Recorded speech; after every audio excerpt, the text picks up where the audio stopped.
Welcome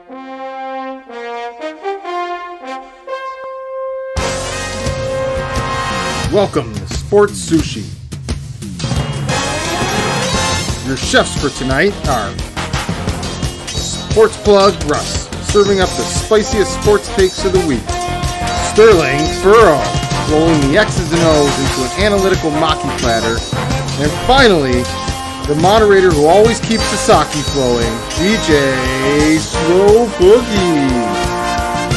Now grab those chopsticks and get ready, because your order of fresh and raw sports sushi is up. Yo, what's good? What's happening? I'm sorry, I got excited.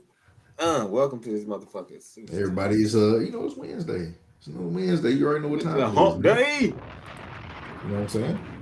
You are now you here with us. You know, Sterling gonna be with us in a minute, man. He gotta go ahead and wrap up some other stuff, and he'll be in, 15 minutes or so, But while you doing that shit, you know what I'm saying, let's go ahead and touch bases with my boy Russ, man. Russ, how you doing today, baby? I'm doing pretty good, man. You know what I'm saying? I'm trying like 3 villains trying to kill Superman. You know what I'm talking about? Doing my thing. Just, you know what I'm saying? Staying alive. That's all I can do, you know what I'm talking about? Shout out to the BGs, man, for that one. Hey, gotta get it out there. You know what I'm saying? One more. Shout out to sports. You know what I'm saying? We got a lot of shows lined up for you, man. Shout out to Tommy Fury, bro. You know what I'm saying? Another one. You know what I'm saying?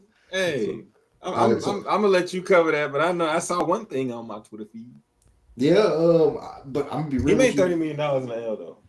I didn't see, but I heard just like everybody else. I heard, but we're gonna get into that a little bit. But we are now live on YouTube, Facebook, Twitch, Twitter, IG. I'm looking for the other ones we had. And if you were trying to tune in with us live, you can always do that. We are always looking for people to come in and chat up with us. You can always live chat with us. We see it here while the show's going on, and we will go ahead and yes, come communicate. Live. Yes, be here with us. Yeah, look in his eyes. You see it? Look in his eyes. Look, he's serious. All right, man. So 100 people just said, "I'm out." All right, now. All right. So let's kick it off, man, with this day in sports, man. Russ, what you got for us today, baby? Bow. All right, you know what I'm saying? This one's for the kids. Or actually, it is for the kids, but we were kids when it happened. So on this day in sports, in 2003, world light heavyweight boxing champion Roy Jones Jr. won a unanimous decision against champion John Ruiz to capture the WBA heavyweight title crown in Las Vegas. And that's just shout out to all the people that know you were alive then. Roy Jones Jr. was the shit. And y'all must have forgot. I didn't get the clip because I didn't want him coming for us. I appreciate you. I do think Roy would want every penty. Yeah. Yeah, because not penny, penty. Penty. For that. So, but y'all must have forgot. But no, he was an amazing fighter, man. I think a lot gets lost in you know what I'm saying, with Floyd being undefeated and being real dope. He's another one that just, went out there and squabbed. Even though I would say it can be said that in his time, his division wasn't as strong as it could have been. But he was still whooping ass like he should have. Well, yeah. With Roy, it was like, man, he was just whooping ass, dog, to the point where it was just like. And then you got to think about it. He did move up to heavyweight, and he got a dub too, man. So yeah, I'm not hating. I'm thinking that maybe Roy, man, was just better than everybody out at the time. But it's very well a possibility. He was. Because he won. Yeah. So yeah, he was better than everybody else at the time. Maybe it's just sometimes you watch it, sometimes divisions don't seem as. Yeah. Maybe it's because dominance. You know what I'm saying? Yeah. And I think that was the case with Roy, man, because Roy was out there, as he said in his immortal song, y'all must have forgot, sucker move stole from a Gamecock, okay? He was born fighting fucking tactics from farm animals, all right? He did. He did. He was whooping ass. I remember when he told that story, and I was like, yo, they're beating people with the chicken style. Oh, I'm like, come on, man. The rooster food, nigga. So yeah, man. So Roy was a special fighter to watch, man. Growing up watching. But yeah, flex my boy. I just wanted to give a shout out to him. You know what I'm saying? We in the midst of that time of the year when sports is the basketball roller coaster is on its way up, but you still got some room for some things. The off season and the footballs is coming, and there's some room for other things. Baseball has some very interesting things on the horizon too. I love the pitch count. Love that shit. So let's get into that real briefly. I know we don't have it on schedule, but we got some other things. It's only gonna take us a couple minutes. You know, you start talking baseball, niggas run. What are these niggas? What? No. Only time you talk baseball is when Jackie Robinson is present. Nah. But no, it's gonna be pretty quick. But no, I didn't even get a chance to look at see what happened with it. So what is it again, Russell? Oh, you're gonna put me on the spot. But no, basically they just put it. We really gonna be brief because we can get into it. I can give you a bunch of like nerdy details next episode, but we really just they really just put it out there that they put a pitch clock out there. You're not allowed to stand out there all the time. Once you're in the batter's box and you're ready to go, a pitch has to be thrown within a certain amount of time, something like a shot clock. And basically the point being yada yada yada yada yada, it shaves off about 30 minutes off of every game. Okay. I think that's what everybody. Long story, very short. Pitch clock means that more of y'all niggas is going to be watching baseball because instead of baseball games being an average of 3 hours, I think it's 3 hours and 25 minutes or something like that. I think it's 3 hours actually. Yeah, it's like 3 hours long on average, which is really fucking long. They're going to be more on the line of like 2.5 hours, which is more on the line of some high level produced like bowl games and things of that nature that stay on TV for a long time. But think about it. If you do shave about 30 minutes off of a baseball game, like it is easier to watch for everybody else, but even people that watch the old classic style, like it's time. Like they did the defensive shifts.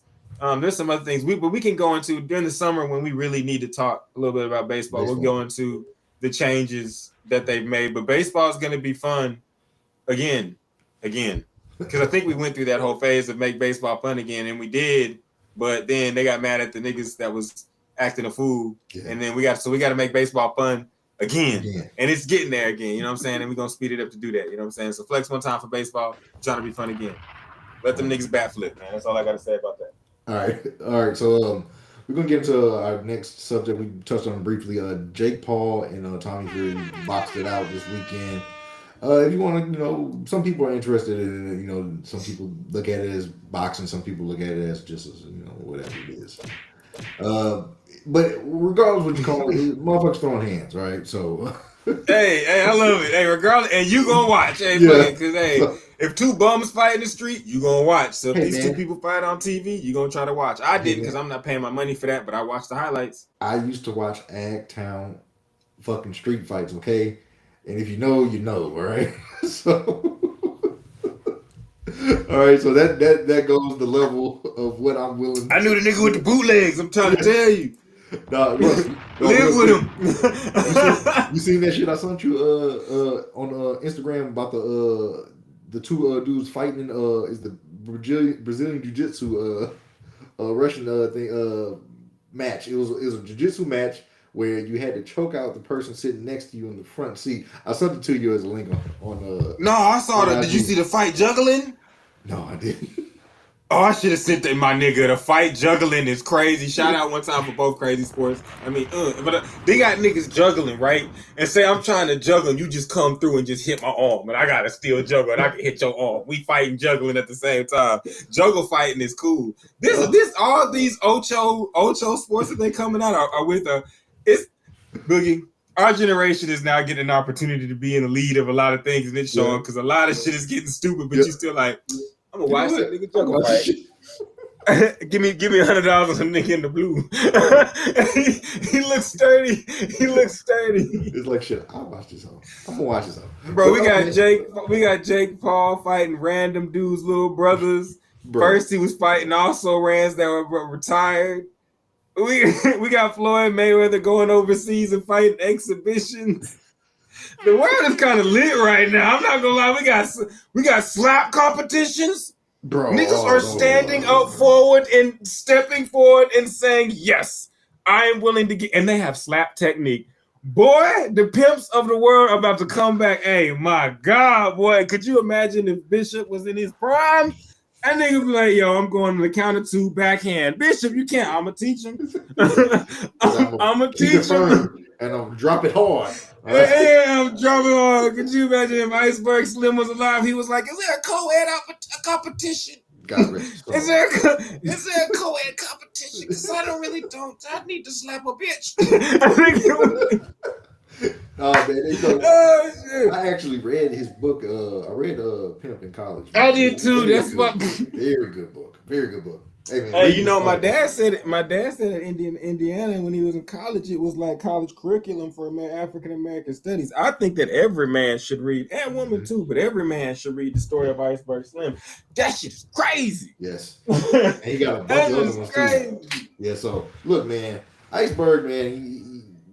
We're not gonna get Boogie, we should do a podcast on the Iceberg Slim shit. We should do a podcast on a lot of things, man. I'm telling you. But look, but that's a story for another day. Right, but the story for today, all right, so Jake Paul loses to Tommy Fury via decision. I'm gonna say this, man. You know, I seen a couple of matches, a couple of little rounds. Now, once it, because I'm gonna be honest with you, hey man, some people in this world, they're very resourceful, and I'm not going to incriminate myself, but hey, I watched it, in a very resourceful way. See, you know what? We ain't gonna talk about nothing, but what do you attach a boot to? Hey, but you know what I'm talking about. All right, so, and then my resources starting to get a little fuzzy and stuff, so I was like, all right, well, so I'll finish this out, via Instagram, so I'll watch the highlights on Instagram. But anyway, the Jake Paul and Tommy Fury fight, that was a fight that, has been reset, and then they had to go back. And I was just like, all right, look, if this Tommy Fury guy doesn't beat him just solely off of his last name, what there's no hope. There's no hope. So there's no hope in the world, yeah. And you barely beat him, so I mean, but kudos, bro, but Jake Paul, I think all the shit talk aside, I think it's at a point now where like I never fought someone for meeting the challenge, and which we'll talk about this in another player down the line, but in another sport. But I never fought someone for meeting a challenge. So to actually Jake Paul, good job. Now he's just put himself in a position now to where he's got to win his next fight, and he can't fight no bum. You know what I'm saying? So like he's in a peculiar situation because if he picks out a bum, we're not gonna watch it. And he knows this. But if he picks out a dude that can fight, he could potentially lose. We'll watch it. But if he lose, then we're going to be like, oh, you're just going to go out there and get your ass beat. We're not finna pay money for that. And that's just how that kind of the crowd it's like, it's not me or anybody. It's just how the crowd morphs. You know what I'm saying? So, like, I just think he's put himself in that position. So, but he made $30 million in a loss. So he winning, like, for sure. And, like, I look at it like this. So. And it's like, I don't look at him as, a bad fighter. I don't think he's just a great boxer. I don't think expect him to fight for titles, or anything like that. No, but he's a genius because neither does he. And the thing is that he does have the resources to train very well. So, but one thing I know is that people want to see his ass get knocked out, and he's not going to give it to you anytime soon. He's not. He trains very hard too. Yeah, that's his goal. Yeah, because he says as long as he doesn't get knocked out, people are gonna always want to see him get knocked out. But I still think if he keeps taking L's, then they're gonna lose. You know what I'm saying? Yeah, they're gonna lose interest. But that's avoidable. Not getting knocked out is avoidable. You know what I'm saying? He could make sure that does not happen to himself. But he did make a big profit off of being the white boy that stands up and says, "I can whoop anybody in here." You know what I'm saying? And like just starting a fight. Like he made a profit of the crazy guys that like to fight. You know them dudes in college that just like to fight? Yep. Like, y'all should have done this. Y'all should have got some gloves because people are paying big. None of these people are going to be, like you said, fighting for title. None of them are going to be just heavyweight champions of the world. And if they are, kudos to you because you worked really, really hard to get there. But as of right now, y'all just some motherfuckers fighting. But the one thing that anybody in America will watch is a fight. Shit, we'll watch two motherfucking cocks fight. Goddamn, we'll watch two chickens fight. We will sit there and watch two chickens fight. I just watched. We don't talk about any other animal, but there you go. Tell me when y'all don't hear the cats raring at each other, you don't crack your blinds open like Homer Simpson. Yeah, then they had like this little clip of two clans of otters in Singapore, China, battling over territory. I watched that shit too. I didn't even know Aldis got down like that. But I bet if you it's a that shit fight, had 1,000,000 views. nigga, yeah, People like nigga, watching combat. Yeah, people like watching combat. yeah, Like we figured out people don't like watching people die, but they like watching combat. So they like to see it get up to that point. You know what I'm saying? Which is a segue to the next point because John Jones might get it up to that point. yep. So Go ahead though. this weekend is UFC 284. No, 284, which is 85? 285. So it's 285. 285. The main card is John Jones versus Cyril Gahn for the vacant heavyweight title. We covered that in the past couple of episodes. But also Valentina Shevchenko is defending her title against a challenger as well, because I'm not going to even say her name because I don't expect her to win. So I am a Valentina Shevchenko Flex fan. bomb for the difficult name though, and you boxing. Yeah. And fighting. I am a fan of Valentina, bro. So, look, I expect her to come in this fight from bell to bell and dominate. So, hey, man, take that to the bank, put whatever money you want to put on it. But I do expect John Jones to come away with the dub here. Oh, yes. Yeah, big I time. expect John Jones to whoop some ass. And I'm sorry, because, I may be the bad luck guy. Or you may get knocked out, and I will take full. I'm not. You'll take full responsibility because you're going to be the one on the mat. But I don't think he's going to get knocked out. All of it. But I don't think he needs it. If y'all that know John Jones know, this motherfucker's a machine. He's just a machine. The only person that we thought could get him, there was two. I guess Daniel and Gustafsson. Was it Gustafsson? Yeah, Gustafsson got close. Yeah, Alexander. But I'm saying the people that we actually looked at as human beings and said, you might have a shot. Every other human being has looked at another human being. Have you seen that video of the dude at Tennessee when he's asking him? He's like, I'm about to fight again. Who's going to fight? And he's at the Tennessee spring game, and he says, I'm fighting John Jones. The dude look at him twice. Like, what? He look at him like, wow, nigga. And he goes, good luck with that. Nigga, John Jones is not the person that anybody would. He's Jax in real life. Remember Jax from Mortal Kombat? Yep. That's him. With the titanium arms or adamantium arms. He ain't got the arms yet because he ain't got his shit ripped off. But y'all, if he disappeared for 6 months, he going to fight for the realm. My niggas, bro, that nigga, they gonna choose him. Hey, man, if they are going to choose him. Hey, I'll put together a. Bro, if you had one nigga to fight for your life in his prime, who would it be? Bro, okay. Are we talking about from the UFC, of course? From the UFC. Okay, so we're looking at it Mortal Kombat rules. Yes, and you got to fight for your life. I got to get somebody to got them kill somebody. I'm gonna be real with you. Yes. I'm probably gonna go with Brock Lesnar. Just simply That's a good one. Off the fact that this That's dude a good one because he might just go in there and just kill headbutt a nigga to death. His head is the size of 2 football helmets, so they ain't gonna be out there bashing the fuck out you. He ain't gonna hurt himself. He got one of them Peyton Manning domes, nigga. That shit is gonna be painful. Bro, I don't think he'll have any moves. No, I'm not gonna lie. I'm still taking John Jones because I think John Jones kick a nigga so hard his heart will explode. Oh no! I think John Jones could kick you right up in here, and your whole shit just. What's that X-ray shit that happened on the game when it slowed down? Little nigga, little midget gonna come out the motherfucking background talking about hoo-hee as your ass. Hey, I'm fucking up. You gonna be leaking in the. Oh shit! Yes, oh y'all finish him, nigga. Shit. I'm telling you, dog. With UFC and this shit, dog. It's the card is to me is okay. I got the winners. I don't expect it to be any type of upset. It's a safe card to me, but it's fighting and anything can happen. But look, I got Jones and Shevchenko walking away with the dubs, and new and still champion. And I was gonna say, plus the last card was their big card, I guess, of the quarter, I guess you could say. So they're gonna have a couple they plateaued, so they're gonna have a couple you got it. Yeah. And if something crazy happens, they'll take it. If it doesn't, it's whatever, bro. We gave you little Khabib and the fight you wanted with him. We giving you this new one. I mean, we giving you John Jones comeback. be happy. You know what I'm saying? So, and I think they got UFC don't fail though. Like Dana White, she should run boxing. I'm sorry, boxing. I'm sorry. You should just give him the motherfucking keys like a 16-year-old girl to a new Mustang.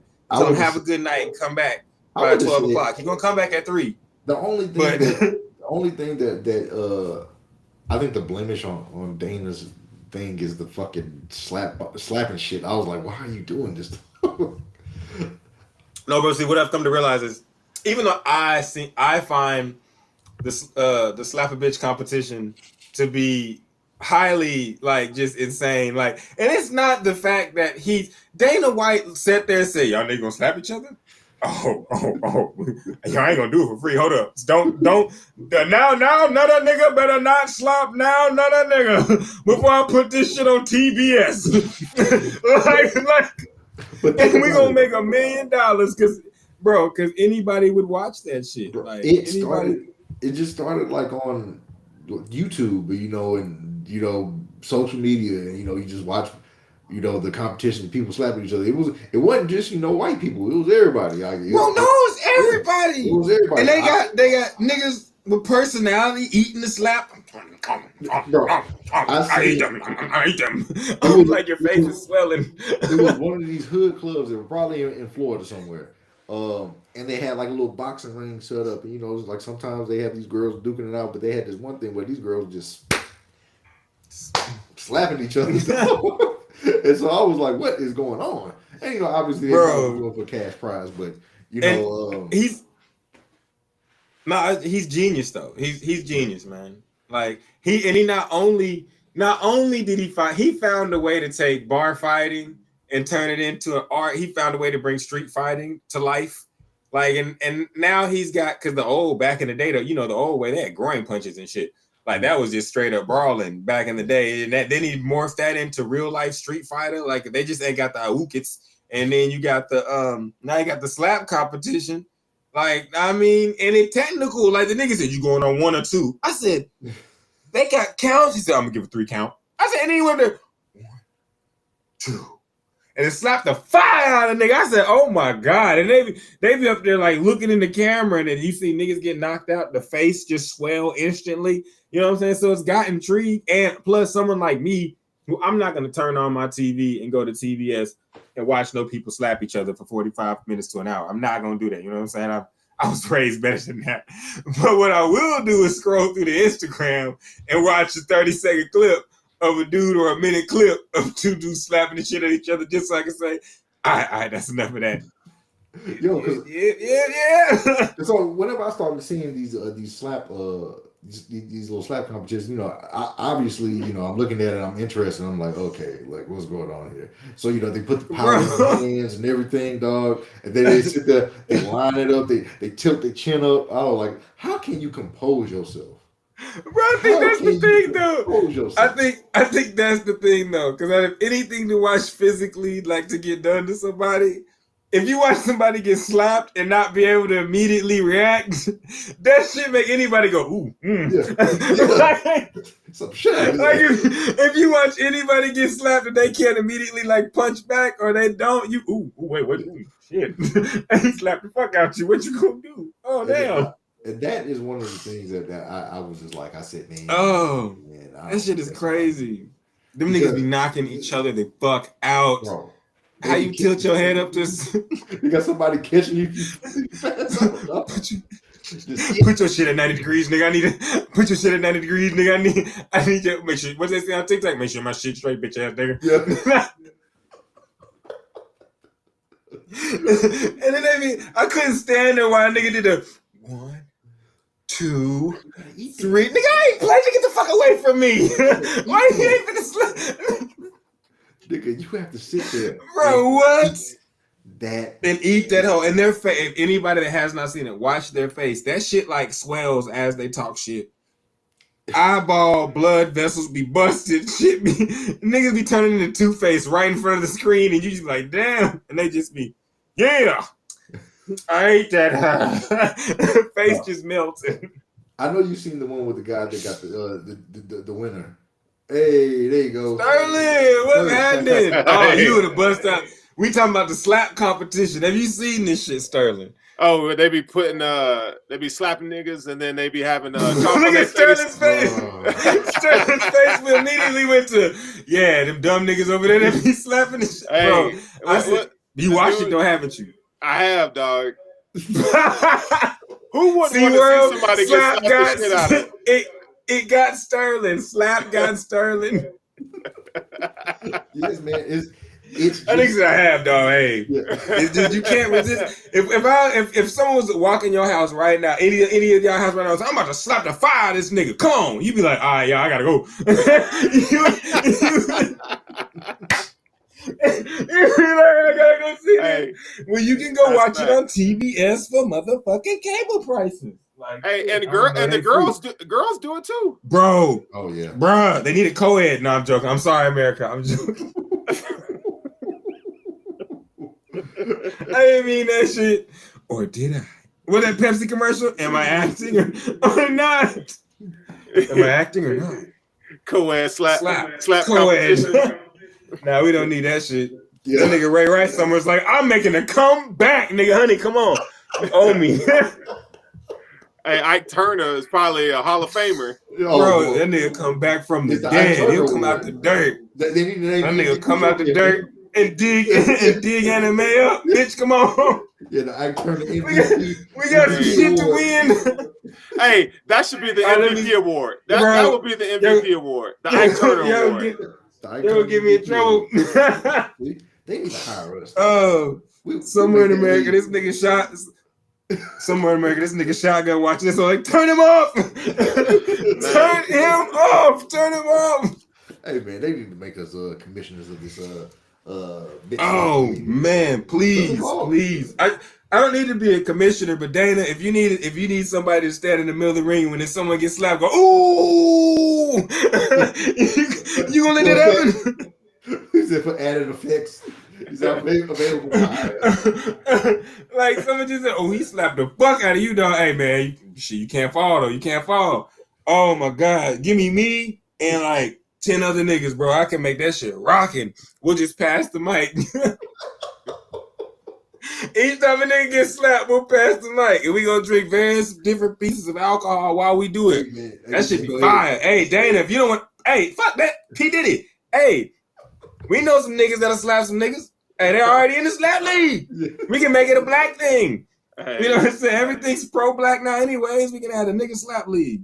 Oh, shit. All right, man. Oh, shit. I came in at the right time. Yeah, you sure did. Boy, nigga. Bro, that slap league got me rolling. All right, so man, that slap league got me rolling, bro. Right, I swear to God. Let's go ahead. Oh, shit, I wish somebody would say, Russ, you want to get paid for what? So we'll slap you. How hard? As hard as it can. Nope. No. I'm sorry. I gotta know how much to get paid for this. I gotta know. I need to find out. Yes, I need to know.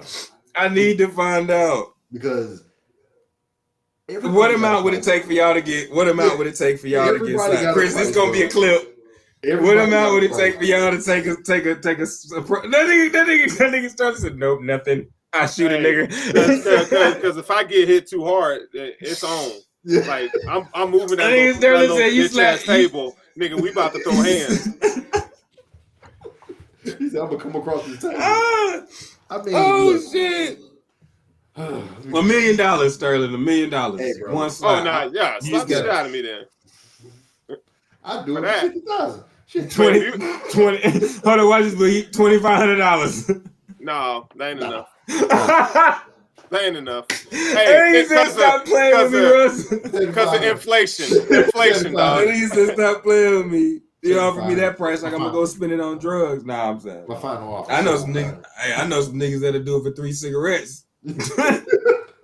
3 cigarettes and a tall boy. Oh shit, boy! Nah, tall boy. Hey, if you get a tall boy, you get 3 slaps. He'll do the whole competition. Oh yeah, the tall boy. Man, how many slaps? All right, so shout out to Slap, man. All right, so let's go ahead and move on to our draft spotlight this week. We've been doing this leading up to the draft, so we've already done quarterback, running back, receivers, edge, interior, and now we're going to do cornerbacks for you. Bang, bang, bang, bang, bang. Yes. Oh, So my my boy- bad. I got you, Boogie. All right, so my boy Russ got the. You said bang bang, but I knew in your heart you love them horns. Yeah, I like the horns, man. Because I know you and I care. Thanks, bro. All right, man. So, oh shit. So if you tuned in, we grade our top 5, position picks here at Sports Sushi, and we basically we defer. Well, I defer to the 2 experts that's sitting above me or to the right of me or below me. I'm not sure what it shows on your screen. So I will go ahead and defer to Sports Plug Russ and my boy Sterling. Sterling, I put them boys through the class, and so man, one of our favorites didn't pass, and we're gonna get to it. But he also got the award of this is a DB award, and I like to give this award to the DB because when we put all these stats together and we compile these things, one thing about defensive backs is different than the others is the more I don't hear your name, the more you doing your motherfucking job. And in fact, if I don't hear your name throughout an entire broadcast, that means you put a little motherfucker on Revis Island and he was not available to play that day. So some guys get the Mr. Don't Try Me, and they get that when they don't have a high grade, but you already know that boy's that shit. We'll get to him in a second, though. But number 5, coming from the bottom up, we got Keely, right? Mm-hmm. Yeah. Just making sure. Keely Ringo. I didn't want it to be Kelly. You know what I'm saying? Niggas be spelling shit weird nowadays. All right, so Keely Ringo, he actually got an A+, as most people would predict. He was all over the place. He had shit, my bad.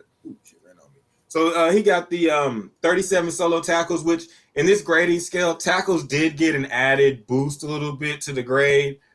Just because when you're going to the next level, you want them to be able to tackle running backs, because running backs in the NFL, they get to the secondary and they get wide. So you want somebody that's going to be able to make those plays and somebody that's willing to. So the amount of solo tackles shows willingness. So solo tackles, he had 35. Now I also included assisted tackles as well, just because assisted tackles also means that they're willing to get in the mix. You know what I'm saying? They're not going to shy away from contact, because a lot of times when you have assisted tackles, that means everybody was in on it. You know what I'm saying? So that just shows a little bit added aggression. Now he had 2 tackles for loss, 5 assisted tackles, 2 tackles for loss.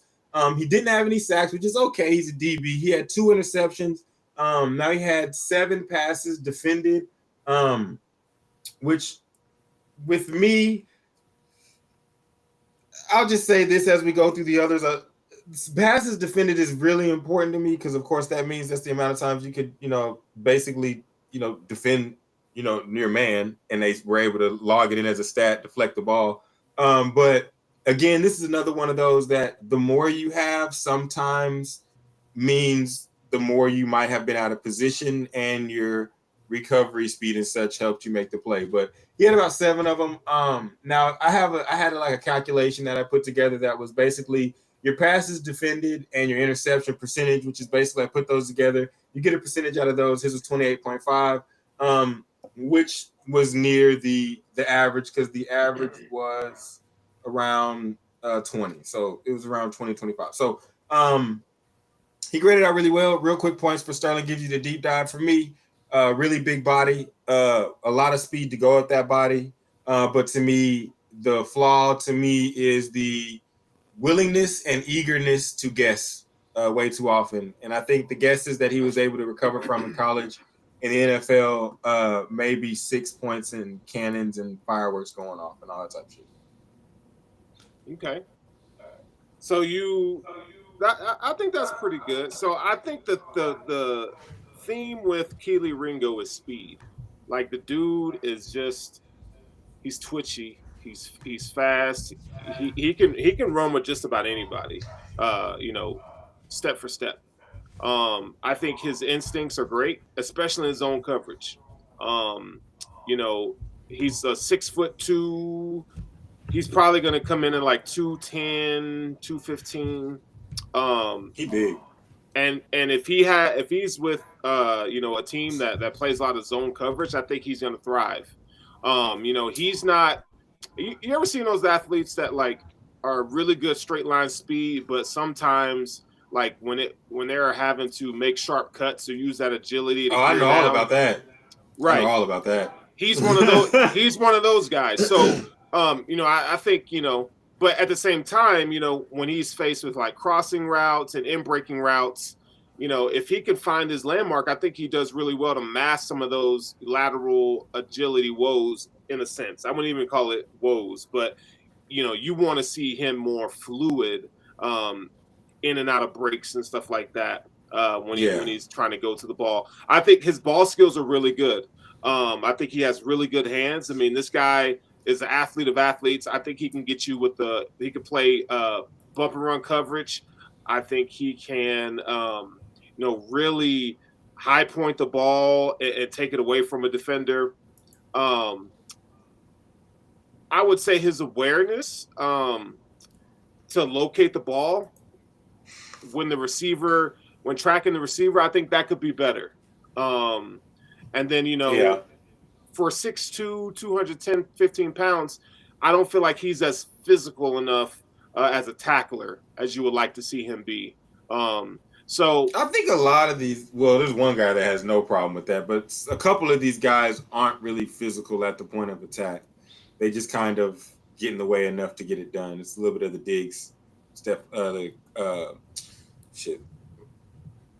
Diggs from the Cowboys. It's a little bit like Trayvon, my bad. Yeah, a little bit like him. They can do their job, but they're not really. There's one guy that is eager to tackle, but there's a couple guys, but a lot of them aren't. I mean, a lot of this guy and a couple of them aren't in this whole class as we move forward.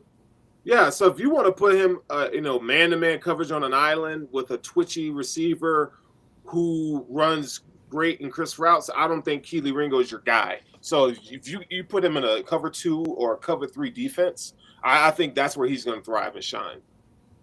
So we saw this too. Oh, my bad. And so in total, I would say, he's a guy that teams could be looking at late round 1, but I think his value is probably going to be round 2. I agree. I was just going to add on to your point when you said twitchy guys. We saw that when he had to play against Wilmington. Well, Marvin Harrison Jr. when he played against Williams, Jameson, and when he had to play against, didn't he have to run against Waddle a time, I believe? Mm-hmm. And we saw that was difficult. That was difficult for him, and so. But he's also a guy that I think may do poorly against them, but he would excel against a guy like Jefferson. Yeah, guy that's not really going to burn you per se, but Jefferson does have some really good route running ability, but I think Kelee has the speed to really catch up, if that makes sense. You know what I'm saying? Yeah. Recovery speed. So yeah, which and that's good to have, but right. I always say if a guy's got good recovery speed, that means the guy's also good at getting beat. Yeah, you definitely want him to be more fluid in his hips. It's harsh, but it's true. Like these guys, a lot of the guys that are really fast and able to recover, like that happens because their whole life they've been so fast that their technique is not as good as it should be, and so they do get beat. But when you get to the level that these guys are about to get to, it can hurt you. And another thing is, whenever you do have those tendencies, it does kind of from a coach's, from a coaching aspect, like my uncle and my cousin have told me that coaches, it breeds kind of bad habits. When you have the ability to recover, you're always going to take those gambles because you have that card in your back pocket. And I don't think that you'll want to do that at the highest level. Whenever you kind of got a little bit of coverage issues, whatever you're going to be facing in, the top of the best, your Stephon Diggs, your CeeDee Lambs, your good route runners of the league. So I was looking at him as like a second round pick as well. So I was like, and that's your guy. Yeah, I know. So but I'm gonna say this before, like I think even leading up, like I knew that he'll get beat, but it was the national. When I seen the national, I was like, the Ohio State game. The Ohio State game. That was the one that I was like, yeah. Bro. I think that though. Like I looked at that, and I think that we all look at him, and we see that game, and I think that's two things come from that. We saw that yes, he can be beat, but I think that was more of us seeing how good Marvin Harrison Jr. is going to be, more so than do we have to worry about Ringo, because Ringo just with your eyes, which is why I love the little stat sheet and things, but with your eyes, like you can see he's a specimen and he knows his way around the football field. He's not just like an athlete running around like a chicken with his head cut off. He's a good football player and he's extremely fast and he's built well. So like I think he might be second round, and we can get to that because y'all know we can do the rounds when it's time to do the rounds. I'm not gonna dive into that right now, but I think he's good enough to be a first round pick. I think he's good enough to be an anchor on a defensive unit. I just think that you're not gonna, like Sterling said, you're not gonna put him in a situation that he's gonna lose. You're gonna have to have a coach that knows, like, we're gonna put you in zone this game. Yes. We know you can keep up with this guy. We're gonna you're playing. Not to say he would dog Mike Evans, but you're playing a Mike Evans type today. We could put you on an island because we know that you can get physical and you're not gonna get burnt. You're playing a Tyreek Hill type today. Nah, bro, we're gonna put you in some zone coverage. We're gonna make sure that you have some help.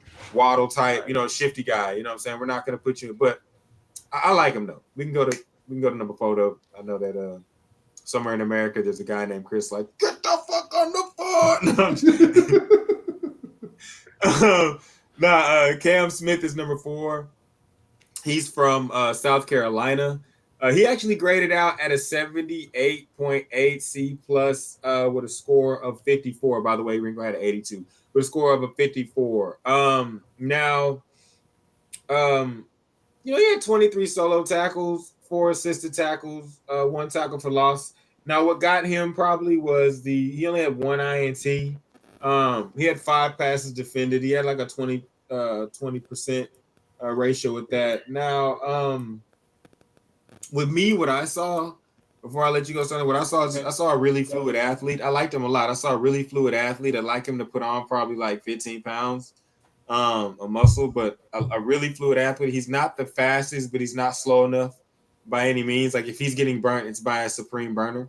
You know what I'm saying? Like it's not by someone that's like medium speed. If he's getting beat deep, then that person that he's playing against has some supreme speed. So I actually really liked the kid. When I watched him, I liked everything about him. I liked the way that he attacked the ball. Like the way he attacked the ball when he's going after it, like when the quarterback passes to receivers. I love the way that he does get handsy, but I love the way he jams guys. He's not the best, of course, in this whole group, but I like the way he gets physical. But he's a good like balanced package at corner.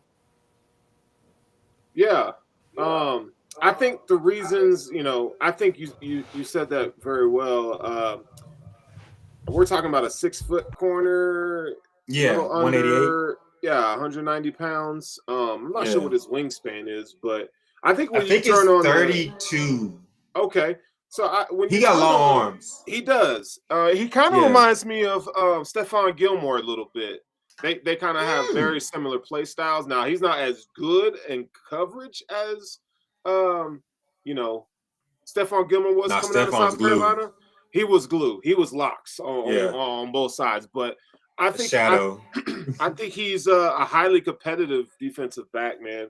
I think he has good functional athleticism. I think he's twitchy though. This is when we talk about a twitchy athlete. Cam Smith is that.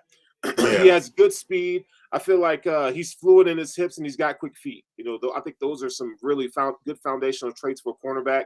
I think he shows that he can play well in man coverage. I feel like he can mirror wide receivers with their route running. I like his ability to create leverage and release to get like disruption on routes. I think tackling for him is he's a willing tackler, but sometimes his over aggressiveness is over aggressive. He whiffs on tackles, so that he's going to get hurt. He needs to clean up. He needs to clean up. And to be quite honest, you at that weight, you want him to put more frame or more muscle on his frame, which I hope that he can do. I think that's probably going to be one of the things that they talk to him about when he's drafted, which, he's young. I mean, I'm sure he's able to do that. But one of the overarching qualities that he has, he's a really good processor. So this is a smart football player. And like I say, we think he's a good athlete, but he makes up with his smarts and he has really good play recognition skills. So if you ask me, he's going first round. This is a guy. He's gonna go late first round. Quick feet, fluid hips, physicality and toughness. I think he has that, and he's gonna give you some good ball skills. He's very willing to mix it up. Instincts. Yeah. Like he's willing to get in there and make it happen. All right. Number 3, and this is the winner of the Mr. Don't Try Me. It is Joey Porter Jr. Now, Joey Porter Jr. did not score high enough to even get a grade. He had a 55.5%. But do you know why? This is why I love this grading system. Because this grading system is the exact thing that we need so we can tell the difference between what you see on paper and what you see on film. Because what you see on film is a guy that had locks on people so much that you're not going to him. You're not even going to try his side of the field. You're not going to touch it. Mm-hmm. He's Mr. Don't Try Me. And he's manned up. Like he is, they're not going to be able to get him because I don't think they could pick high enough to get him. But he is what a Baltimore Raven would dream of at DB. He is a man. Now, he has his issues in zone, but he is a man corner. He is big enough. His daddy played linebacker in the league. Yeah. He's big enough. He's strong enough. He has very good technique. All these guys that bump and jam, all of them are way too handsy for the NFL. I'll get that out the way right now, but that's just what happens because college will let you get a little more physical with the receivers. But he's really good. Really, as you say, he's really good at mirror receivers. But I really like Joey Porter, even though he didn't score high. He's kind of like the guy that didn't go to class but tested out. Because you already know what's up. Yeah. I think this guy's going to be able to guard people, man up in their face from day one in the NFL. Yeah, I mean, it's really hard not to like Joey Porter Jr. I mean, this dude, like you mentioned, his dad is Joey Porter Sr. He was a damn good linebacker in his day. I think he's going to give you he gives you good length, not just his height but his wingspan. He's got really long arms, so. I think he's just a specimen. He is. He really is. He's excellent ball skills. He's honestly Joey Porter at DB. Yeah, exactly. He's his daddy at DB. He is. Like he's big as fuck. That motherfucker's big. He is a linebacker playing corner. I mean, the way he plays, like you even see it when you see him, trigger downhill to disrupt the run game or screen passes. Like he has a headhunter's mentality. And one of the things that I really love about his game is his ability to really use his hands in press coverage. I mean, there were weeks where, maybe after the Purdue game where they weren't throwing to him at all. And, I'm a Big Ten guy, so I got to see Joey Porter a lot, just because Michigan and I'm following the Big Ten. So just seeing his game and how he developed this year was really good. I think he grew with his footwork this year, his technique and press coverage. I think height, weight, speed at a position at cornerback, being 6'2" and 200 some odd pounds. I think that's really the prototypical cornerback that you're looking for in this league. So just like we mentioned with who was it, our fifth cornerback, which is Keely Ringo. I think Ringo, he's a guy that's going to be able to play in those cloud coverages, those cover threes, cover twos. I think he's going to do really well. I think he can play deep third as well. He has really good speed. Again, he's not a burner, but he has really good speed, a really good athlete.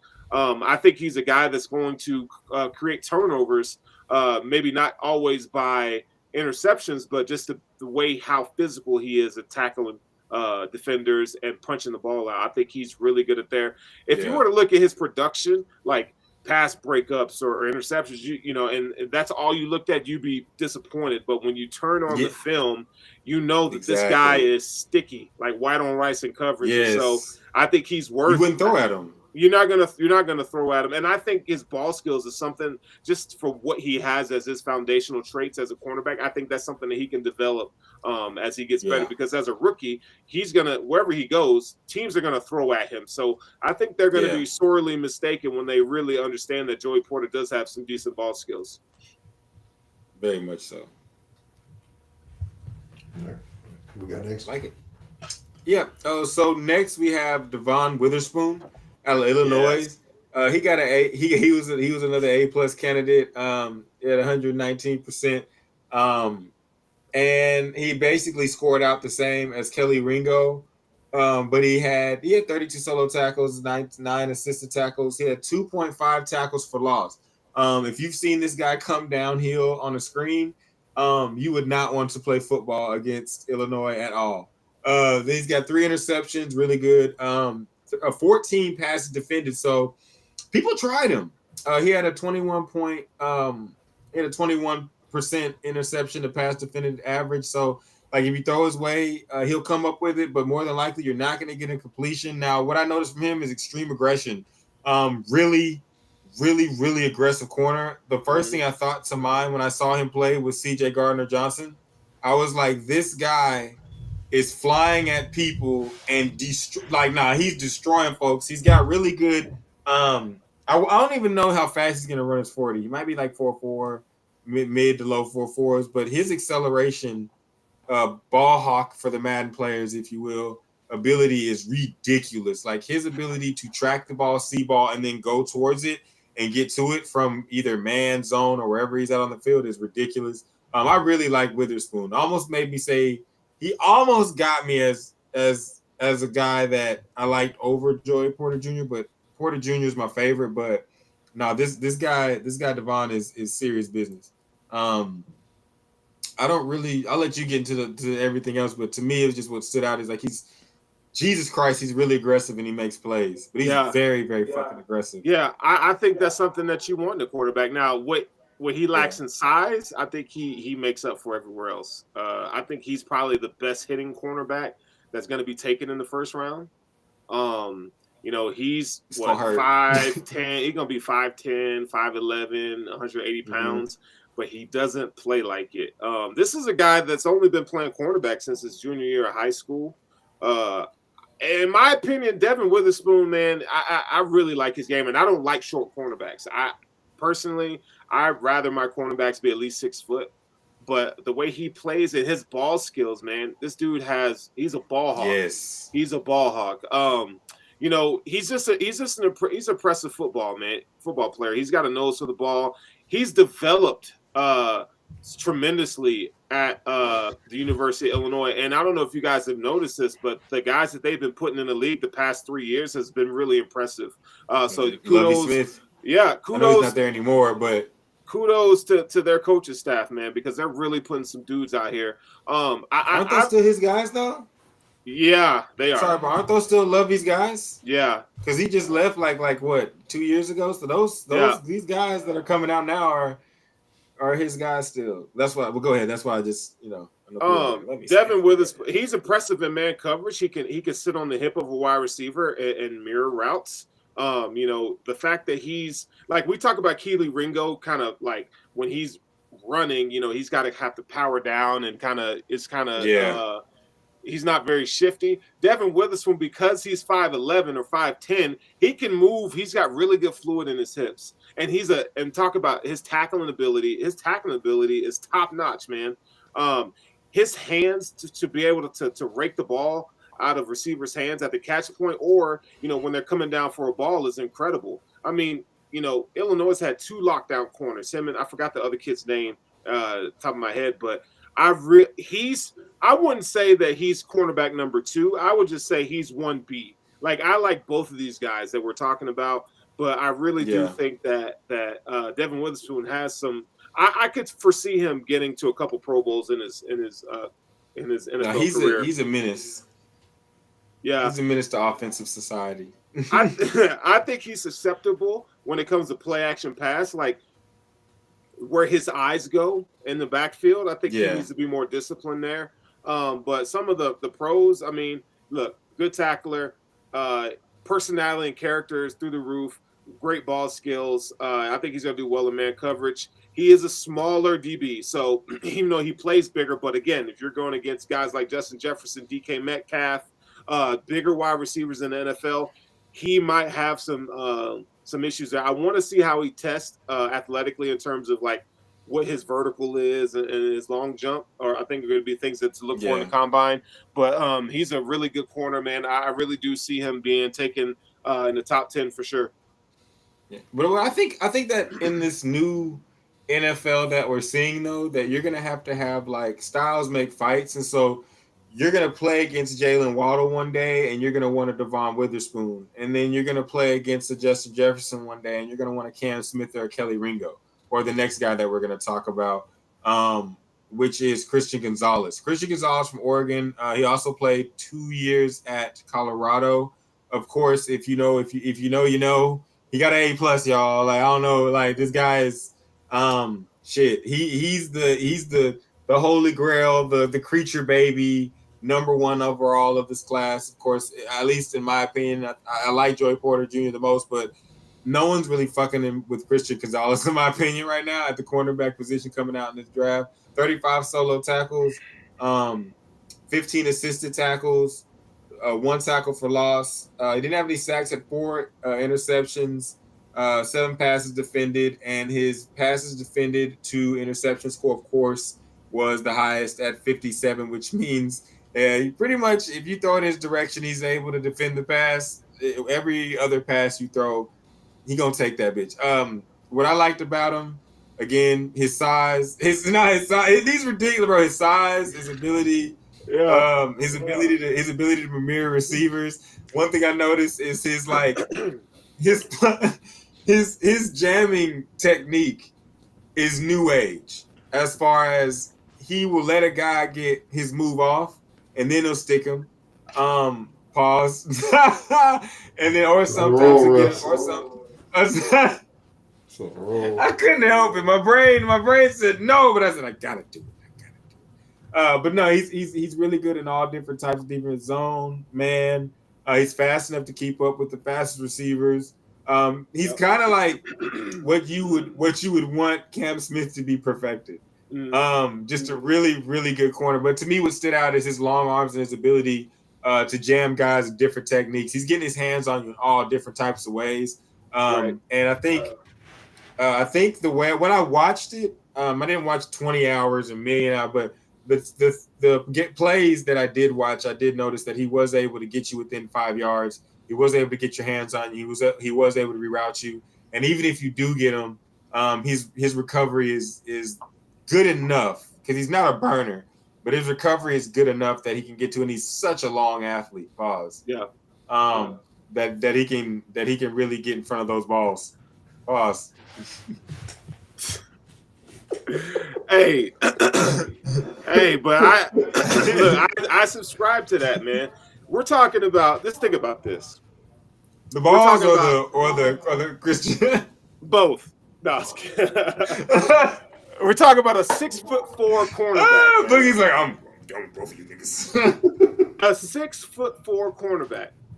He weighs 215 pounds. Okay, this dude. First of all, if you're Colorado, how do you not pay him anything he needs to just stay? Okay,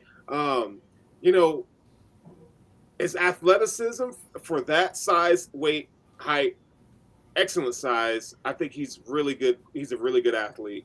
Putting him on the outside is going to be deadly for you're drafting a weapon when you draft Christian Gonzalez. You talk about at 6'4" being able to have fluid hips and flip his hips to go, to carry with wide receivers down the field, that with excellent long speed. So like, you're not burning this guy, right? He's excellent in press coverage, man. With he's got a really good thump when it comes to a punch at the line of scrimmage to really route wide receivers the way he wants to route them. I think he has his awareness is really good in zone coverage. I think he has the ability to read quarterback's eyes. I would like to see him improve on that. And I think one of the things that when you look at his game is that he's improved as a player over the past few years. And we're going to talk about making plays on the ball. He got 4 interceptions this past year. His tackling is okay. I think he's a good open field tackler. But I would like to see him fare better just at that size, weight, athleticism when he's forced to play, in the short to intermediate areas of the field. I think he needs to improve there. but I think he has the short area quickness, to close. He has good closing speed. Go ahead. I was gonna say I was gonna ask if you noticed. One thing I did notice is that he's a new age corner in the fact that you can put him on a tight end. He's a weapon. Yeah, you could put him on a tight end, and he can guard him, and you're not going to have to deal with the size factor at all. But he really is by far the number one in the class to me. But that's all I got on him, man. Yeah, no, I think that's our top 5. All right. Love all these guys' ball skills. Yeah, you do. Pause. I think is that supposed to be one too? All right, let's move on here. All right. All right. You a habitual line stepper, Russ. I'm tired of it. All right, man. We just went through our top 5 DBs that are in the draft. We're going to move on to our either or, which ironically falls in line with our previous topic. I tried to stay within topic, so it's time for the either or. I need you niggas to. All right, today's either or is going to be Champ Bailey or Darrelle Revis. Bang, bang. Now, I want y'all to make a real quick decision, but don't make a real quick decision because off top of your head, you might be like, yo, it's Darrelle. And some of y'all that lived in my day might be it's Champ all day. Now, this one, I'm going to leave to y'all to give you your choices first. Which one do y'all choose? And then we can read the stats. I like Champ Bailey just because of the athlete that he is. He's a much better athlete than Darrelle Revis. Champ was just incredible, man. Former Georgia Bulldog, so, Boogie's loving that. But the era that he had to play in with those top quarterbacks and Hall of Fame receivers, man, isn't lost on me. And then living out here in Denver, seeing him play for the Broncos was pretty special, man. I know he had some time and for the Commanders or the Washington Redskins as well, but Champ Bailey is a Hall of Fame corner, and I don't think he has I think Darrelle had better cover skills, right? But I think I feel like Champ was a better overall cornerback. When you talk about intangibles, athleticism, all the things. So if I had to draft between the two, I mean, it's like picking 1A, 1B, but I'm going Champ. That's why I love doing these, baby. Yeah. What you got for me, Boogie? Now, everything that Sterling just said was 100% correct. Like, Champ Bailey is a way better athlete. He had the longer career. I feel that he played the longest at a higher level. But I'm gonna go with Darrelle, bro. I'm going Revis. Ooh, Revis. The reason why is that Champ went against some dogs his day, but the dominance that I've seen from Revis, he just would just blanket and just blank you. I like my receivers to be a lot more physical. So Revis is, Pittsburgh guy, went to the University of Pittsburgh. They got that reputation of being very tough. But just the domination from Darrelle Revis, whenever I can put him on one-on-one island, I don't have to worry about him. It's just my heart is like, hey man, what are you doing? Can't be against you. But, yeah, I'm over here stunned. Yeah, I am like, you went against the dog. I did, dog. I did. But I just, whenever I seen Darrelle Revis play, it was just like I said, dog, leaps and bounds, he's the best guy out. And I'm gonna be honest, like, I Darrelle Revis out. That's it. One time flex bomb for both guys. No, I'm talking about.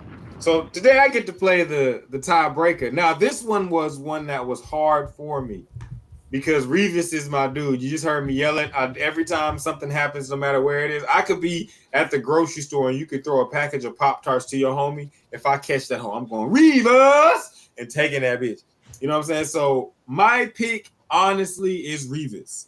But when I read these motherfucking stats, But when I read you these motherfucking stats, but a lot goes into this. We can kind of dive into it. So we have things of the nature of Champ Bailey has 832 solo tackles to Revis's 411. We've got the same amount of QB hits. Champ Bailey has 42 tackles for loss, 3 sacks to 2 sacks. Champ Bailey has Champ Bailey has 7 forced fumbles to Darrell Revis's 4. We got 12 fumble recoveries for Darrell Revis. He was Mr. Spot On. We got 6 for Champ Bailey. Now, interceptions, this is where the Mr. Don't Try Me card comes out, and me and Boogie slide it on the table and say, you have 52 interceptions, Champ Bailey. There's only 29. Only 29 for Darrell Revis. But the reason why is because they's not throwing that bitch in my direction because he's on Revis Island. Now, but peep this though. They only have a 2-yard difference in interception yards, and 4 TDs to 3 TDs in the favor of Champ Bailey. So, Champ Bailey's a monster, and his stats show that he is a monster. But when it comes to DBs, which is why I wanted to use these two guys and why I wanted to tie it all into the episode, is that when it comes to DBs, this is the only position where all of us we all can be right, and we can argue this for days because it's a very close comparison. But when you have lower stat numbers as a DB, that does not mean that you were lacking in production. That means you were doing your job. And when you have high numbers at DBs, that means the quarterbacks you played against were stupid. They just kept trying you. And kept finding out. Because y'all know how the craft goes. The more you fuck around, the more you find out. But no, like, and I think, the beginning of Champ's career when he was in Washington, there was also a Deion out there. So it was kind of like a pick your poison type deal. Yeah. And like either you're going to test the proven Hall of Famer, or you're going to go ahead and you're going to test the young buck. And I think that's what they probably did. And they fucked around. They fucked around. Out. All right, but all right. So real quick though, I was gonna say that real quick before you finish, because you know what time it is. But I gotta tell them no. Why you put your answers and your comments and everything in the sections? Be sure you hit the bell, ding, and you hit the like, ding, and you make sure that you come catch a sports sushi shit every time it's time for the sushi, and you hit the sushi shop. Champ. All right, so we got a champ. Hey, okay then. We got a dog in the house. We got one. All right then, I'll take it. All right, so let's go ahead and we just talked about Champ Bailey's teammate. So we're going to get into our segment for the night. Let's get into Deion's recruiting requirements for these Colorado Buffaloes. He recently went on and said that he wants his offensive guys and defensive guys to have a different different requirements. So So basically, if you haven't heard, he says that he wants his quarterbacks to come from a 2-parent household, be grade A students, basically, good kids, and by all good kids, studious kids. That's way better. That's way better. I'm clean. That's way better because you know what I'm saying. Because niggas that get out the mud can be good kids too. So Sterling, when you was a good kid, weren't you? You was a good kid, weren't you, Sterling? Sterling's like, don't bring me into this. Nah, was it, man? Nah. Damn, Sterling, stop. Okay, never mind. Go ahead, boogie. All right, and he's like, Aiden Hutchinson's gonna be my only example. Go ahead. He wants his defensive players to basically be the opposite. He wants them to, not as he said, not know who their daddy is, and basically kids that had to struggle. That's what he wants on defense. Terrible. He wants some motherfuckers. Now look, Deion is, if anything, is a great recruiter. So I like to go ahead and give him, the benefit of the doubt and say that he might be on something. But no, that's one of those things that you're like, Deion, you don't tell that joke on the Rich Eisen show. Yeah. I think that's what the main thing was. Like, Yeah. if you tell that joke on with Bomani Jones, like y'all can Yeah. laugh about it. You know what I'm saying? But you told that joke on the Rich Eisen show, and like you heard how hard they laughed. No, yeah, he's gonna know his dad. Yeah, he's gonna play good football. Niggas. You know what I'm saying? So like you know, I mean, like, so like that's the biggest. I'm just gonna point at the elephant in the room. That's the biggest. That's some jokes you don't tell, you know, in some certain places. But like, I mean, there's exceptions to every rule. I'm sure that we can go find.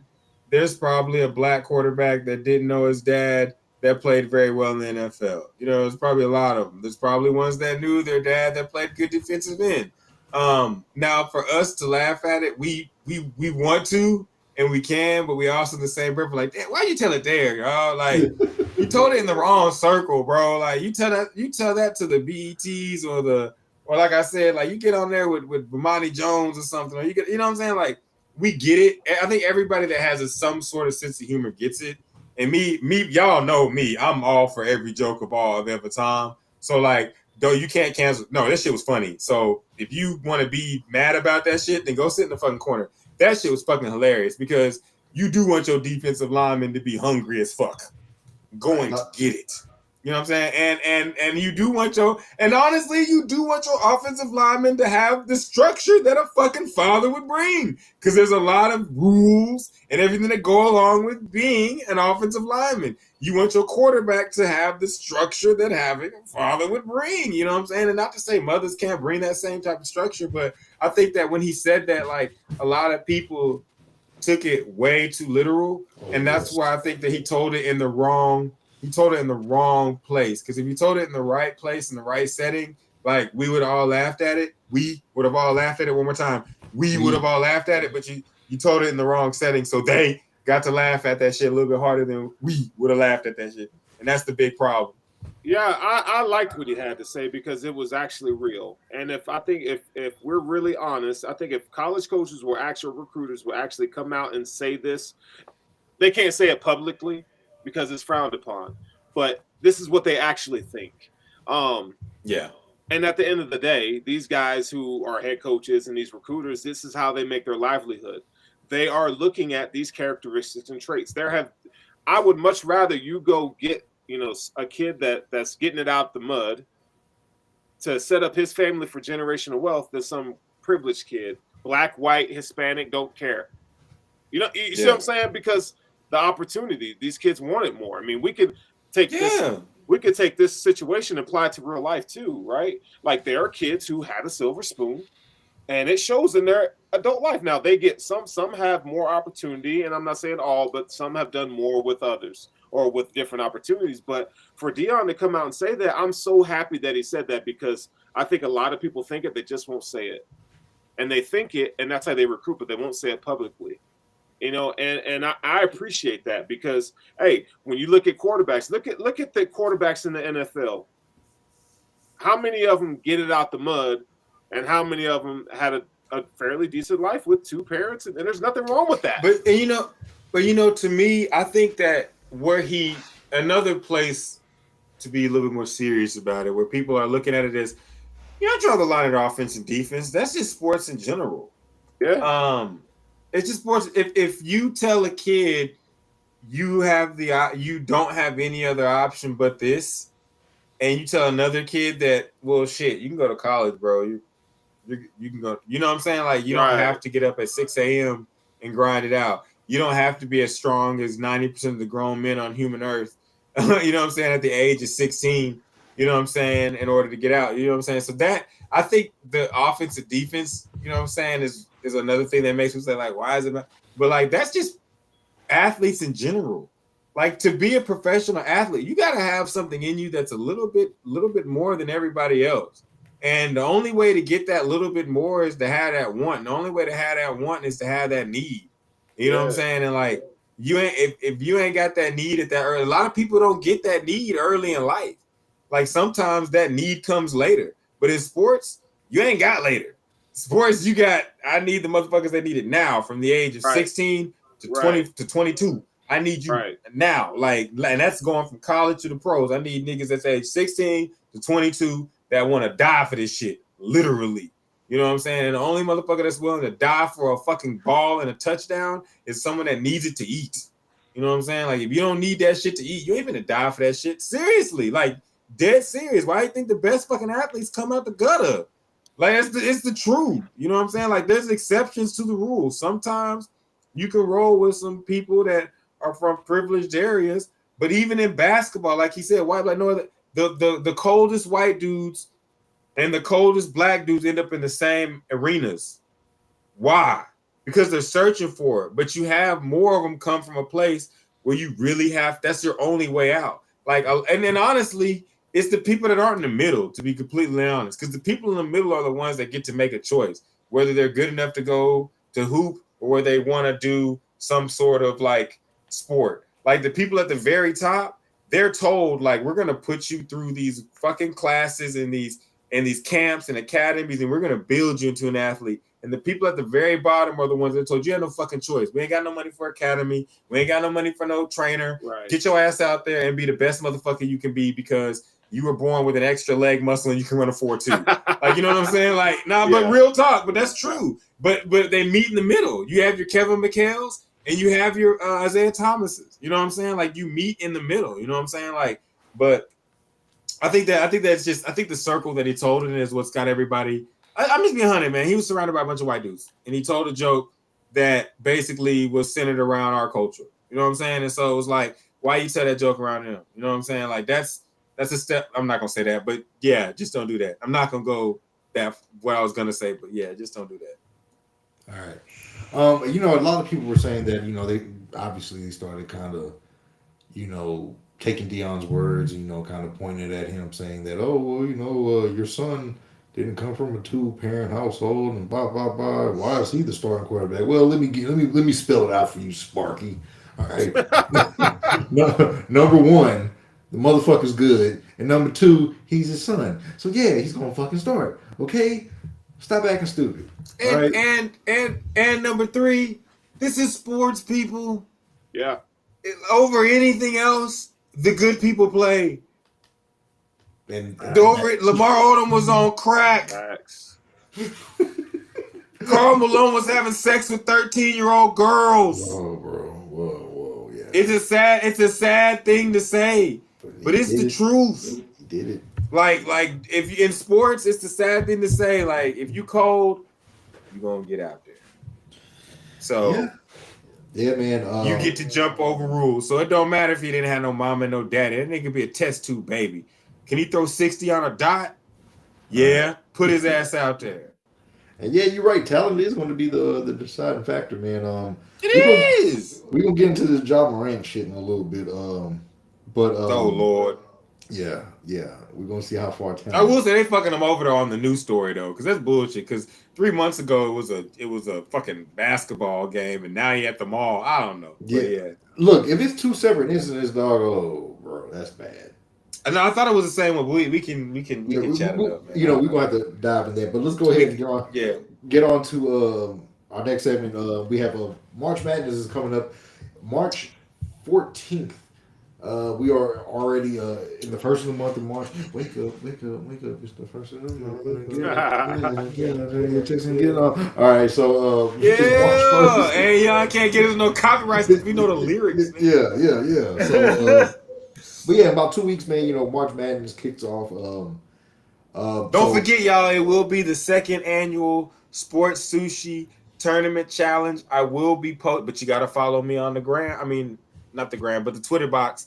And I will be sending out links. Yeah, you got to follow me on the Twitter box. I'm going to send the link out. Sterling and Boogie are probably, and Chris are more than likely going to retweet it. And whoever in the world runs the Sports Sushi Twitter, they're probably going to retweet it too. I don't know who that guy is, but I heard he is very handsome. You know what I'm saying? And so, but yeah, you know what I'm saying? So as long as y'all get down, I think this year, man, I'm feeling kind of antsy. We might go from $100 to $200. I'm thinking about every year that we're in existence, raising it up $100. You know what I'm saying? So, but hey, there's no entry fee. It's basically you get the email, you sign up. Whoever wins, I cash app you $100, $200 this year. $200, $200, guys, $200. Put the horns on it, $200. $200. All right, you know what I'm saying? I pay for it anyway, so fuck it. $200. So if you win the tournament challenge, I cash app you $200. Last year, some random guy won. He tweeted me and said, "Thanks for the $100. You're cool. If you're watching now, guy, you're cool too." And we're coming up year 2, March 14th. Be ready to tune in and pick your team. I will ask this to you guys. Y'all guys know I watch college basketball. My people are from Indiana. They're IU fans. So, you know what I'm saying? Who's your up, bitch? Hood Shafino. We got a hyphen and he hooping. Who would be – I'm not going to put y'all on the spot like that. We can wait till next week and the weeks after. But who's one of y'all's favorites right now? I just know one thing before I let you guys know. If you play Kansas, you're going to get a whole lot of dick. Yeah, Grady Dick is that dude. I like that white boy.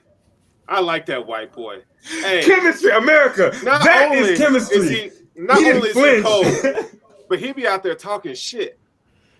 Boy, own it. Like how can you not like Grady Dick? How can you how could you not like bro? I don't like Dick. Hey, if you saw him play, you might. Hey man. Oh, yeah. Come on. What kind of show? Zesty. No, but in all seriousness, Grady Dick is a star. No, he's a real hooper. I like Hood Shafino from Indiana, of course, Dale Davis, beginning, Trace Jackson Davis. I really like what UConn's doing on the court. I'm missing the Big 12 team, and I'm so sorry. Baylor's doing really good. Oh, I'm so sorry. Boogie, why don't you say me? Yeah, U of H. That was going to be my pick. Oh, wait. Oh, my bad. Fuck Texas. Yeah, I should have done that. Fuck Texas but always. Texas having but U of H got to stay. Texas having a good No, season. they lost Chris Beard, and Texas does have a hoop team. So yeah, whatever. But no, they can hoop a little bit. Them niggas out there in Austin. But no, the Big 12, Texas Tech has a pretty good team. The Big 12 is a real good conference. They're gonna have trouble. We could get into that. I'm going on a tangent. But so we can get into that. But no, the tournament challenge is coming. $200. Follow me on Twitter. I'm gonna give my Twitter at the end of the episode, as we always do. And join up. It's fun as shit. You know what I'm talking about? That's what we do here. We like to have fun, and the more the show grows, the more money we can give away to random motherfuckers. We get down like that. All right, so look, please tune in. Keep tuning in. Russ is going to keep y'all abreasted with you heard that word I said, abreasted. No, I thought you said uprusted, and I was like, yes. Yeah. Yes. That's like updated, but by Russ. Uprusted. Yeah. Let me uprust you. Yeah. Let me uprust you. Yeah, let me uprust you. Yeah, right. That shit sound kind of. I like it though. I like it. It's got to grow on you like a mole. You know what I'm saying? Like it is, but it's gonna be there. Uprust is here. But yeah, what else is going to be there is going to be that Sports Sushi bracket challenge. So please be on the lookout and tune in for us. But starting next week, we're going to be covering more of March Madness. But I'm telling you right now, my picks is U of H. Got to stick with the hometown. They hooping. They are. And you know what? I don't even want to pick U of H because I don't like U of H because I'm a UTSA guy, okay? And I just don't like them. But UTSA motherfucking beat. Shout out to the alma mater. So let's go ahead and talk about some NBA basketball. So earlier. Flex ball. The NBA roller coaster is on a tick, tick, tick, tick, tick, tick, tick, tick, tick, tick, tick. Right before we get to the top, and we go, ooh! But I bet you Anthony Davis is gonna get hurt before we get to that. I'm sorry, I had to take that low blow. Yeah, if you missed it, Jaren Jackson punched on him bad. It looked like my boy's crying game. He covered his face. And Draymond Green had a night. What they say, we had a time last night. Boy, we were just under that goal and didn't see him coming. Ooh. All right, nigga, nah, bro. Like, yeah, I gotta give that. Shout out to the niggas that dunked on niggas last night. I love to see niggas put bodies. And the best dunks ever, Sterling, as you know, is when two guys look at each other and one goes, I'm coming to dunk, and the other goes, well, I'm gonna be under this goal, and choose your battles. Well, AD Draymond? AD? Didn't see it. Well, AD, you should have boxed out, but he did punch you in the face when he dunked that hoe, or he elbowed you in the face. That shit was terrible. That was all sorts of human abuse. Ooh. Face, like the NBA is getting live, y'all. I need to tune into that motherfucking shit, dog. The NBA is getting to a point We at the tippity top of the tippity top. I just want to know, Sterling, we on some rocky roads right now. You thought I wasn't gonna get some motherfucking Dallas Mavericks in this bitch? We on some motherfucking rocky roads right now. We only 1-4, I believe 1-3, 1-4 with Luka and Kyrie playing. But hey, guys, look at this. We have a whole bunch of good problems. Sterling, I'm gonna let you lace them up in just a second. Just let me tell you guys this. The only thing we need to worry about is time. We have a bunch of good problems, but we just need the time to get them fixed. And hey, Jason Kidd, please stop fucking with the defensive units in the post. Put 2 niggas in there that can play defense a little bit, and let's ride. Because all this switching up in the post and getting all this other stuff involved is not helping, in my opinion. We need 2 guys that can just sit down there, anchor it down in the defensive end, and let the 3 guys that we put out there, Bullock, Kyrie, and Luka, go get buckets. Bullock, you better not be scared to shoot a game whenever in your motherfucking life. I still got them in my top 10. I ain't moving them. And I know. Tell them again. Hey, again, I still got them in my top 10, and they ain't moving. They not moving. I still feel like they're a top 10 team in this league, and it's gonna take a while to mesh and gel. Sadly, I think the teams, you are what you are at this point in the season, right? So they still got some stuff to shore, but we can't be crazy fans and not say that this roster still ain't where it needs to be. They still got a lot of holes. So do you think it's not? I was just gonna say, do you think it's not where it needs to be, or do you think it's not? The lineups aren't where they need to be. But I'll let you continue after that. They have some personnel mismatches, or their roster isn't complete yet. I still think they need another solid weapon, a young guy that can be a number 3 option behind, Kyrie, Luka. They need that next guy. It'd be nice. Now, it wouldn't have worked. I mean, too many point guards, but to have the name we do not speak of, Jalen Brunson, what he's doing right now. But bro, do you need Kyrie if you have Jalen Brunson? We're not going to talk about it. No, and that's the thing. That's the thing. I'm not mad that Kyrie is a better point guard than Brunson. But, yeah, Kyrie, we love you, bro. Stay, please. But you didn't have to do that. You just created another problem, and that's the thing. Now, if Hardy can continue to develop and Smith can continue to develop, great. Like, the Mavericks gonna be all right. But it's Smith. No, that's not Smith. I'm sorry. It's Green. It's Green. Sorry, Green. Green has to be able to play some sort of perimeter defense, because when he's the only guy that has it. I think a lot of Mavs fans, but his 3-pointer is on point right now. For sure. And I think that a lot of people are forgetting that our wild card or our joker card is Maxi Kleber, and he's just coming off an injury. And so the Mavs fans out there watching, that's okay. And the Lakers got bashed by the fake thugs last night, so it's okay. Like, we back where yes. When Dylan Brooks, you know what? Fuck it. Mav fans, I'm going to give you the thumbs up. Let's go ahead and get into Dylan Brooks' outfit last night. Dylan Brooks, you was out there dressed like you do sexual favors for drugs. Dylan Brooks, I said this already. Somebody just slap your hand and tell you, no, Dylan. No. You have fishnets on the back? You have fish. So if y'all get pulled over tonight, you going to jail with that on, Dylan? And you feel safe? Come on, bro. No, bro. You look like Hey, Dylan Brooks looked like he went out and tried out for the audition for the Bad video, and he just didn't make it. But he kept it so that he could tell people I was in the top 10. I almost made it. I made the first cut. Shit, I just wasn't in the final cut. You know what I'm saying? Bro, he had on a vest with fishnets in the back, and then he had the rips on the jeans. The rips on the jeans. It wasn't it, man. If I didn't know he was an NBA hooper, I would have expected old white men to pull over on the side of the road and ask him if he need a ride home. All right, man. All right, so not just in the car. I like how we on the subject of the Grizzlies and Dylan Brooks, because we need to talk about his teammate real quick, John Morant. I think we didn't talk about it on the show. I think we talked about this briefly, in our group chat. The laser briefly. We talked about the laser briefly. But as more developing news as it came out earlier today is that apparently, in addition to him punching, a 17-year-old kid, he and 9 other guys went to a mall finish line, and confronted the mother and the son. And well, no, it was his mom. It was his mom. Apparently, it was Ja's mom. Oh, Ja's mom. And they got a little disrespectful with Ja's mom. And so, from what their side say, so a bunch of guys come up to the correct situation. My whole thing is this: when are you making millions of dollars? What are we doing? What are we doing here? Like, if you want to send a group, and it was like 9. Yes. Like, what are we doing?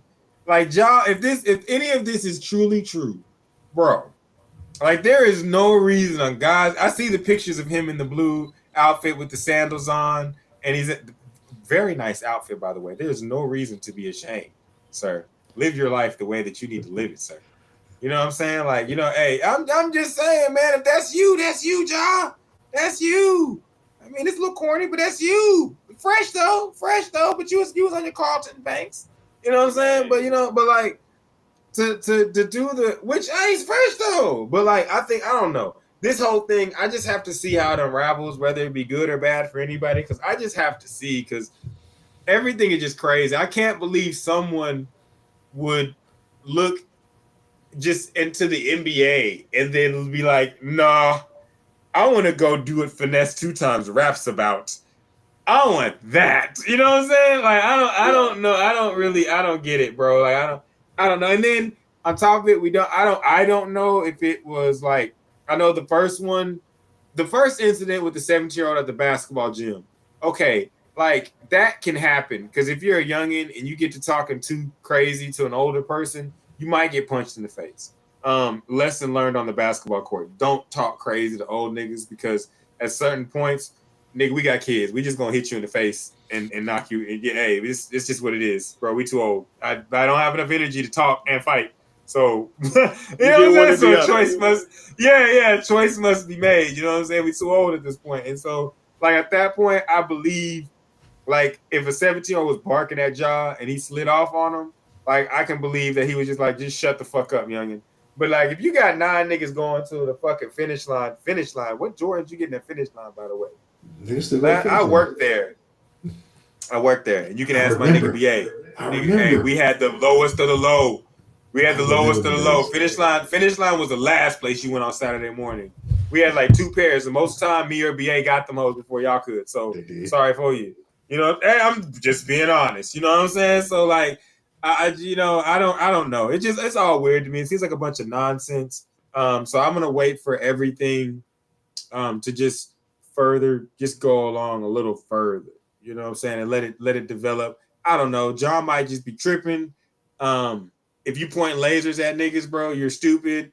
Straight up. Like, bro, you've got the world in your hands. There's no need to, again, go do what they do in these rap records, because that's just entertainment, man. It's just an audio movie. It's just an audio movie, Ja. Just an audio movie. All right. You got anything you want to add, Sterling, before we move on? I refuse to talk about Ja, man.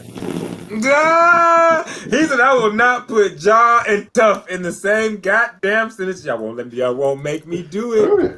Oh my God. All right. So we're gonna go ahead. We're gonna move on. Dame Lillard blasted off on the Rockets to the tune of 71 points, career high. Was this last night? I think it was like last night. 2 nights ago. 2 nights ago. Oh no, yeah, it's 2 nights ago, because he's playing tonight. They're playing the Pelicans right now. They are up 25 to 22 as we speak at the time of this recording.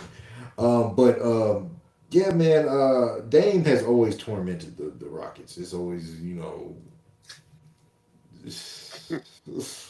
we call him Dame Dollar. Y'all call him Dame Daddy. No, we call him Dame the Demon. Okay, this nigga is a fucking demon. All right. But no, Dame Lillard, dog. Like, look, let me tell you something, bro. The dude is who he is. Like, he is him. He is the man in the Northeast. I just got the Galaxy Opal card on 2K, on the My Team shit. So yeah, shout out to 2K. That bitch cost me $2. No, my team is fun as fuck. It's fun as fuck compared to fucking Madden, which is a piece of shit. Yeah. Go ahead though. It is. Right, I had to get that off my chest. But yes, but not so much on the Rockets because we are trying to give Victor Wembanyama. We trying to we got some. I don't know why y'all want Black Chet. We gonna cover that later Black Chet. towards the NBA Yes. draft. Yes, Black Chet, bro. That yeah. pointy elbows. When you run and your elbows be pointy like that, sticking out and be pointy. I'm trying to get the other elbow. When your elbows be, let me get. There you go. Oh, wait. Yeah, when you get the elbow and they pointy like that, like that ain't a good look, bro. Hey man, Chet has. Have you seen Chet? And he ran into LeBron in the summer exhibition fun game. Like so, yeah. Hey, I've been proven wrong before, so I'll leave it alone. What I will say about Damian Lillard is shout out to him on getting the 71. I will say shout out to the Rockets for saying you will not Kobe us. And they started triple teaming and double teaming that man and making him give the ball up when he had like 66. So y'all some hoes for that. Number one, Rockets, y'all some hoes for that. Because y'all robbed us of history because he was probably going to hit y'all for like 85 because y'all was not stopping him. You know what I'm saying? But shout out though because like Jalen Rose said, are we going to double him? That coach said no. And y'all's coach said fucking right. Yes, this he's not going to do this. Like Kobe will live on forever. Like so Rockets, we know your coach is a Kobe fan. And then secondly, I will say shout out to Dame, and I'm gonna give him his flowers, and y'all, and those who know me know I always give him his flowers, even to the point where some people like Jay Anderson think I'd be hating on Steph when I be talking about Dame, because Dame has done the one thing, and he's not better than Steph. I just really like Dame Lillard, because he's done the one thing that people always argue and bitch and complain and get so fucking mad about when they talk about these stars and their teams. He stayed in the same team, and he's rocked with them his entire time. Y'all beg KD to do this. Y'all beg LeBron to do this. Y'all beg Paul George to do this. Y'all beg Russell Westbrook to do this. Y'all beg Kyrie to do this. Y'all beg every motherfucking NBA star that has ever existed to stay with this team. And the one guy that does, y'all give no fucking love to at all. Nobody gives love to this nigga. We have to wait for him to score 71. Do you know what the fuck he's been doing before this? Like we like Damian Lillard is one of those guys that to me it's like, why would you stay on the same team? He's doing it, y'all. Like not y'all, but America, in the words of Bernie Mac. Listen to him, America. Like he's doing it. Like and we sit back like that skit, like DC wasn't what's his name? Was DC World? What's some niggas that be funny in the bitch? Damn. DC on Fly, you talking about? No. The nigga with his crew. They be in the house that he was like doing House of Highlights, and he was like, Dame hit 60 tonight. Like, man, fuck that shit. Give me some Braun highlights. But nah, like, yeah, they do be hating on Dame. But Dame needs his flowers. I fuck with you, Dame. Shit, if you're out there in America, you see this, keep doing your thing. And I hope someone that's cold at basketball decides to go play with that man, or he decides to go play for the Denver Nuggets. But that's a story for the other day. We can go ahead. I know, Sterling. Yeah, that's nasty. Him on the Nuggets is nasty. I know. And you could trade Michael Porter Jr. and you could trade Jamal Murray and probably the draft picks and make that happen. But that's a story for another day. We're gonna have to save that one for another day for sure. All right. Okay, so tonight, KD had his debut with the Phoenix Suns. It concluded already. They won 105-91. They downed the. Damn, Matt, that's true. Yeah, they downed the Charlotte Hornets down with LaMelo's out with ankle injury, I believe. So let me go ahead and give you all the stat lines from the Phoenix Suns, or just the top two scores. So KD ended up with around 27 minutes and 23 points. Devin Booker 33 minutes and 37, and DeAndre Ayton had 16 and 16. Chris also right. What did Chris say? To the two guys that I was just gonna say the two guys that just commented. Both of y'all are just right. Yes, if Dame does stay, if he ends up, it does look like he will, and he could pull a Dirk off, but it does look like he ends up like a Charles Barkley. But to the one and only Earl C, we did see you pop up in the chat. You did say that he does get all the love, and hey, whatever you say, Barkley is still around with us today, making a lot of money. So both there's multiple ways to look at it, but I do hope that Dame finds a way to get him one. You know what I'm saying? Like, yeah, I do. All right. Moving on to our other topic. KD had his debut today. I didn't get a chance to catch it because I thought that I fuck around and missed it. I thought it was coming on at 9 instead of which part. I got my Eastern West. They got you. Yeah, they got It's me. okay. It's not the most important game they'll play with him. I'm gonna be more interested. You said he scored 27. No, he scored To me, 23 I'ma off be- of 27 Oh, 23 off of 27 shots? minutes. I'm sorry. He went 10 for 15. Minutes. Yes. 10 for, 10 for okay, 15. cool. I'm about to say he scored 23 off of 27 shots. How? No, KD, no, it's no, over no. for Phoenix. It's over. Oh, no. But no, I think that it's just going to be one of those. I'm going to wait till about game 3 to see what it is. But the West is going to be one of those conferences that now that I look at it, I see what's going on with the Mavs. I see what's going on with the Lakers. I see what's going on with the Suns. I see what's going on with the whole Western Conference is just one that we're going to have to wait till we get our final 8. And then we're going to have to see how that shakes out. Because right now there's going to be the play-in. There's a lot that's going on. So it's going to be fun to watch, though. The Clippers are another team I add in there.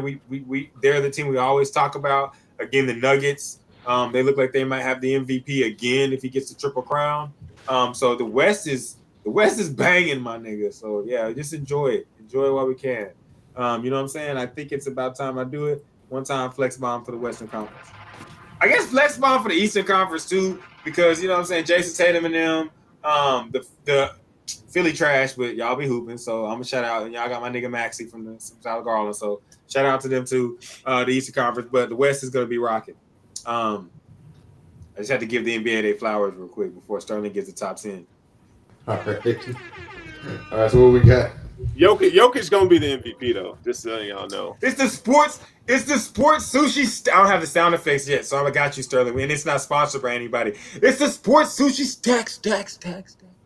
Where sports sushi goes in and stacks 10 teams and tell you who's the best and who's the worst. Brought to you by nobody. I'm just thirsty, but let's rock. All right. So we're available. Look, we got the NBA power rankings for the week. Now, this is a part of the season. We're heading into the fourth quarter of the season, and I kind of mentioned earlier on the show, but at this point in the season, you are what you are. You know, the little nuances and things that you need to shore up, you're not going to be able to do that from a personnel standpoint. So everything is going to have to be internal. All right, and so this is where the basketball starts to get really good. You know, there's some of you out there who don't watch basketball or who don't watch the NBA until this time of year or the playoffs. Well, if you're going to watch the game, this is when you want to start watching it. So at number 10, now, look, Russ even made a statement to it earlier that, you know, the Mavs, even with Kyrie Irving, they're not playing their best basketball. But I still have them in the top 10 due to potential, okay? You know, they did blow a 27-point lead to the Lakers on Sunday, which is not ideal, all right?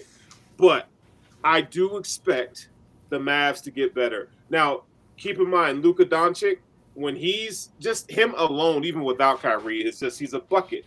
And it's only going to get better. You know, they're 32-31. You know, I'm not moving them from 10. So if any of y'all out there gonna be like, why does this nigga keep having the Mavericks at 10? Because I'm a Mavs fan. They're gonna stay at 10, nigga, until they get better. Bitch ass nigga, what up? Yeah. MFFL. My power rankings. Yes.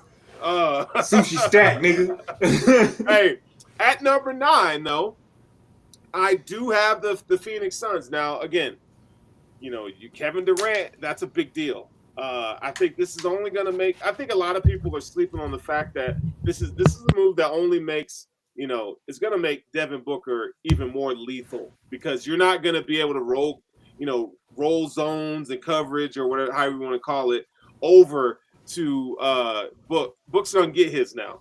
He's going to get. You're not going to be able to help because Durant's going to bust your ass too, right? So I do think that, you know, with Terrence Ross coming to the Suns, I think that's going to bode well down the stretch and in the playoffs because Terrence Ross, he can give you a bucket. You know, he's already putting up 10, 12 points a game. So far. So this is a tough team to beat, man. Tough team to beat. He was supposed to be in blue. That shit hurts. It does. Mavs almost had that, man. It does. But the Suns are sitting at 33-29, and I expect them to make a push here in the Western Conference. My next team up is I have the New York Knicks. And look, if this was the top 10 that make Mavs fans hurt, then look, I got the Knicks above the Mavs. Jalen Brunson. I mean, can we not talk? I mean, this dude, he's not getting enough credit. I know he doesn't do it flashy, and I even hate talking about. It don't gotta be flashy. I hate beautiful. Talking about him, but with what he's been able to do with the trash Knicks has just been incredible. I mean, look, Julius Randle is in my opinion is having his best season just because he has another viable option next to him to where Julius Randle could do what Julius Randle does. Like it frees him up to take more three-pointers. The spacing on the floor is just really good. And they've improved. Tibbs has got them much improved on defense. I mean, that's one of Tibbs' calling cards, and this Knicks team is playing very, very well. So Jalen Brunson, man, I wish you could give him the MVP because for what he's doing on that team, to have the Knicks 9 games above 500 is extremely impressive. It's extremely impressive. So that's all I'm gonna say about that short ass nigga. Next we go. Yes or no? I was gonna say yes or no question. Do you trade RJ Barrett in the draft picks in order to get Spider Mitchell? Yeah, absolutely. Right, that's it. Oh yeah, I could care less about your boy. I don't care. What has he done? Is it RJ Barrett in the picks? Gone. RJ Barrett ain't done nothing, and he's another lefty. They don't need no more lefties. How many lefties they got on that squad, bro? Like 4. Not too many, dog. It's too many. As a lefty, I support that. You can only get like 2, maybe 2.5 lefties in the group. Lefties. I'm a lefty too, and we're weird. We're weird people. See, look, hey, Boogie, what are you? Righty. That's why Chris he's great. Chris is right. Because me and Sterling are lefties. Yeah, shout out to the lefties. We're the weird ones. You know what I'm saying? It works. Me and Sterling's elbows would be touching if we had to sit next to each other in school.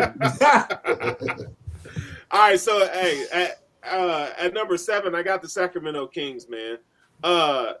Hey, I just love everything about this team because we didn't expect them to be this good. They finished 3-1 last week. This team is 11 games above 500. I think this is probably the best Clippers season since Chris Webber and Jason Williams. I mean, let's be real. And Peja Stojakovic. You know what? I think so. Yeah. I think you're right. And you know what else? I think we also need to point out the elephant in the room. And all of us may have been guilty. When that trade went down, everybody thought that the Pacers overwhelmingly won it. And we're looking at it now like, damn, all De'Aaron Fox needed was a stump down there to get down there and get some rebounds and some boards and score some post points. And I love it. And Malik Monk, shout out to you, bro. No, it's about time. It's about time. I'm the positive one. You're the realist. So I'm gonna say, shout out to you. Sterling gonna say it's about motherfucking time, nigga. The door been unlocked a long time, nigga. We waiting for you to walk through this bitch. You been jiggling the motherfucking handle. Man, he was so dirty at Kentucky. He was so filthy good. Like I expected him to have these kind of flashes early in his career, but kudos to him. But what we're seeing, the new NBA, and we got to let you get to your other picks, but the new NBA and what we're seeing is they're young, bro. These guys are 19, 20 years old. Like, it does take to about 22, 23, 24 to get where you need to be. Yeah. GMs absolutely. Beware. Absolutely. At number 6, we got the Cleveland Cavaliers, man. They were winners of 3 last week. They did lose to the Nuggets, hometown squad over here. But they did get a dub over the Raptors. Now, Donovan Mitchell's averaging, like, last week, 30 points per game and over 40% from 3. I mean, he's been on fire all season long. And that nigga's vicious. Yeah, they're 14 games above 500, man. The Cavaliers. Just think, if you were to say, hey, do you think the Cavs and the Cavaliers and the Kings would be in the top 10 power rankings toward the end of the season? We'd be like, hell no. I would bet the field on that. I'd be like, I might have given you the Cavs. I might have given you the Cavs because the way they pulled that trade off and didn't have to lose any of the core pieces. But like If you the Kings and the but the Cavs are like a pleasant surprise. If you haven't, like Sterling was trying to tell y'all, now's the time to watch basketball. If you haven't watched the Cavs, watch the Cavs, man. That is a fun team to watch. You know what? They play with so much chemistry, man. They play real basketball. Like it's not like, but they're a real team. Yeah, man. It's so much fun to watch, man. I fucks with it. Next up, and I hate mentioning these cats, man. But it's the Grizzlies, dog. They number 5 this week. They beat my Nuggets. You know, whatever. I can't stand them, so I ain't gonna say shit else. I don't think anybody can. But next team, because nobody likes y'all, because y'all talk too much, and we don't believe you. You need more people. Yeah, they talk too much. Next up, we got the Sixers. Now, the Sixers and the Celtics played one of the funnest games that I've seen this season. Listen, man, the way, bro, I don't think I love Jokic, but man, Embiid is just, he's different. Embiid is so good, man. He's so good. It's so much fun to watch, but what Joel Embiid did at the buzzer, I know it didn't count, but man, just that dude is 7 feet tall, bro, playing that way. Man. He's unstoppable. He hit it. Shout out to Tatum, but no, we can't. Not yet. We ain't gonna say nothing about Tatum yet because we're gonna get to him. At number 3, but he hit the At number 3, we got the Denver Nuggets. Now we got the 2-time, I'm gonna say 3-time MVP. Nikola Jokic, because he's gonna win it this year, and I just think that this is nobody. It's like nobody know or even recognize that the Nuggets are the best team in the West. It just blows over people. Nobody really cares because they don't do it. They don't do it from they're not flashy, but Mike Malone has always had these guys playing very well. This is the most efficient scoring offense in the league. When you have a guy like Jokic playing point guard at 7 feet and center. It's special. It's special, man. It's okay to like guys who play fundamental basketball, and that's what the Nuggets do. You got something on that? I was just gonna say, as a Mavericks fan, I love the Mavericks, but Kyrie, that's where you should have went. Yeah. If they would have traded Michael Porter Jr. or Jamal Murray as the picks to get Kyrie, that's the fit. I'm sorry. One of my friends I talk to on a daily basis, me and him talk all the time, and he's got me on the bandwagon, bro. Like, the Nuggets are the best team for any ISO scoring guard to go to right now, or forward right now in the NBA. If you want to win, go to the fucking Nuggets, bro. That shit is built. It is. And did you mention ISO scoring? If we could redo time and make Carmelo Anthony on this team now, like draft him now on the Nuggets, they win multiple titles, because this is the kind of offense, kind of team that would send fucking Carmelo Anthony's game to another stratosphere. But that's cold-blooded, Matt. They to the Spurs without any championships. I know, dog. I know. That's cold-blooded. That's a boring ass team. They a little bit more exciting in that. But hey, you do have to prove it. You do have to make motherfuckers believe. Because until you make somebody believe, that shit a dream. Hey, so we at number 2, we got the Boston Celtics. We got a new number 1 on the list this week. But the Celtics, man, really? We do. So the Celtics, man, they went 3-1 this past week. That one, like I said, one of the funnest games that I've seen in a while was what they did on Saturday night against the Sixers. Jason Tatum was buns the first half. Every time he touched the ball, he turned it over. He had like 4 turnovers. Jaylen Brown and these guys were hooping, and then all of a sudden in the second half, Tatum wakes up. And look, y'all need to, if you haven't, I know everybody's seen the shot, but if you saw the play that they ran to get him open like that on that delay, that's some real big time coaching there, and I hope that people are recognizing that, because and just for him to be able to perform that step back like that in stride, bro, that's next level shit, man. Jason Tatum is special. He is just. I got a name for him now, man. And me and my homies were talking, and I said, man, Tatum doesn't really do a bunch of flashy shit. He does a lot of well-executed basketball plays. Yeah, he's the little fundamental. Yeah, Tim Duncan was the big fundamental. Tim Duncan was the big fundamental.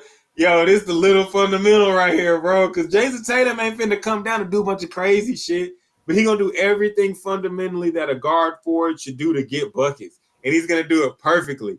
You want me to do a step back? I am, but it's gonna be slow and fluid, and I'm gonna get my shot off. You want me to do a fadeaway? I am, but I'm gonna get perfect arch and back, and I'm gonna turn and get. Yeah, you the little fundamental, bro. Yeah, I like that. It's here. I like that. It's here. That. The little fundamental, man. Like we getting it going. Hey, so at number one, Ghost. I'm sorry, Ghost. I have to, because Ghost 1A, 1B, man. I'm not going to sit here because everybody knows I love me some Jaylen Brown. 1A, 1B, man. We can't die on that hill. We can't do it. The man just made a 30-foot three-pointer off a step back over Joel Embiid's team, and he wakes up in third quarters and win games. He's the All-Star MVP, and he got 55. Jaylen Brown gave him a couple buckets. And I love Jaylen Brown too, but we got 1A, 1B, and that's we just got to sit there, Ghost, and wait. Yeah. Jaylen Brown sit there and wait. Jaylen Brown has some tough buckets down the stretch too, man. He did. Jaylen Brown the truth. Jaylen Brown the truth, but right now, it's Jaylen Brown is very good, but Jason Tatum is still better than him. I must say. Yeah, look, man, the Bucks, Milwaukee Bucks. They're back. They are. Giannis is out, and it's like they're not missing a beat.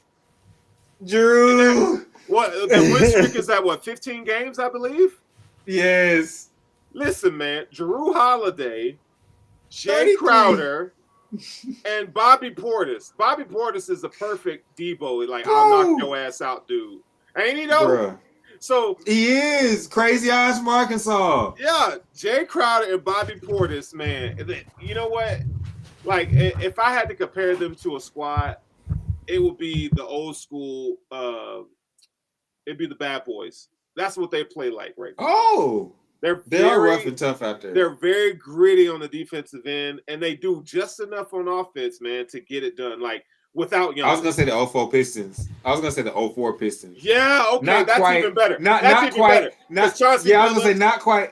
Yeah, Jrue Holiday. Okay, thank you for saying that name, Chauncey Buppa, because Jrue Holiday just gives you what the fuck you need. Like you go. What you gonna give me today? Don't ask me what I'm gonna give you, because I'm gonna give you what you need. Like you don't even know what you need yet. You don't even know what you need yet. But when you need it, I'm gonna give it to you, bro. Like that day that. They didn't know they needed 33. Drew did. Oh shit! I got a new one. What they say? God did. Drew did. We didn't know he needed steals and assists. Drew did. Like, I'm trying to tell you, man. That shit's amazing. That nigga's over. Just think how many lockdown defenders this team has. You got Jrue Holiday, Clamps, Giannis, Jay Crowder, Bobby Portis. I mean, they are just sound, man. They're good. Don't they? We're missing someone else on the perimeter. Chris Middleton. See, he's the caveat or the key or whatever you want to call it to this whole thing. If Chris Middleton can get back to where he can get buckets and clutch buckets, he ain't gotta be all the way up here. But if he can get back to getting some of those clutch buckets he used to get, then they're gonna be tough. But number one, but Giannis, his squad got it. They beat the Suns without Giannis, man. So. Yeah, man, that's major. So that's the number one team in the league, man. That is Sports Sushi NBA Top 10 for the week. All right. Okay, so that is the episode.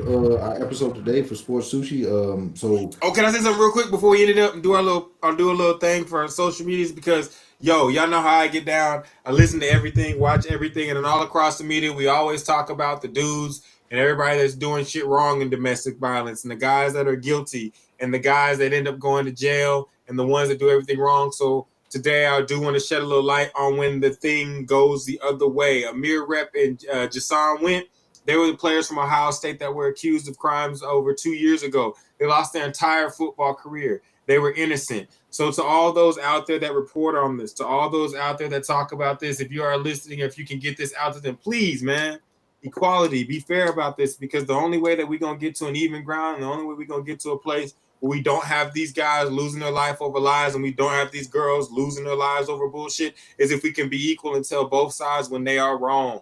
That's really what I got to say. I've been waiting to say that for a little bit, but those dudes lost everything over some bullshit, and nobody, not ESPN, not Fox Sports, Not anybody, nobody's covering that shit, bro. This shit is weak as fuck. And when they went into the jail cell, and when they went into the trial, and when they got convicted, everybody was talking. Everybody has something to say. So now that they're innocent, I would like everybody to speak the fuck up and say their names, man. Because Rep and Went were not guilty, and they never should have been on trial. They never should have lost their playing careers and whatever else they lost with that. All right, well spoken. All right, so that will be our show for today. If you want to tune in, we are live on YouTube, Facebook, Twitch, Twitter, and IG. We are uploaded on Spotify and all the other podcast directories, Daily Motion, Odyssey, and also Rumble. If you want to follow us, you can follow our show accounts at Sports Sushi on Twitter, Sports_Sushi on Instagram. If you would like to follow us individually, you can find me at DJ Slow Boogie. That's what I need, not a Y, on all forms of social media. Boogie, you forgot one. How dare you? We are live on the motherfucking talk, because these niggas out there like to tick and they like to talk at sports_sushi for those on the talk, because we out there too, dishing out show clips in the little bitty bites and bits. About TikTok, that you need. If you're part of our 18 and under viewership, they only give you like an hour of viewership time. So yeah, you should take that whole motherfucking hour and watch Sports Sushi. Your parents won't be mad at you, because you ain't gonna be looking at everything else you want to look at on that talk. I'll be on that talk too. But also, don't forget to like and subscribe to our channels. And also, if you want to follow our co-host, you can find them at. Yeah, you can find me at Furrow Sterling on Twitter and Instagram. If I just started a TikTok page, so stilo.huncho. That's my TikTok handle. Welcome to the top, nigga. Welcome to the top. So that's where you can find me, man. My other work is at buffalorumblers.com. All right. You already know it's me, Sportsplug Russ 3, RL Climb. You can find me on IG at sportsplug.russ. Also, you can find me at Sportsplug Clothing Co. You know what I'm saying? Go copy your shirt. You know what I'm saying? We out here. You know what I'm saying? All right. Bucket Monster Apparel coming soon. All right. Peace. Bye, niggas.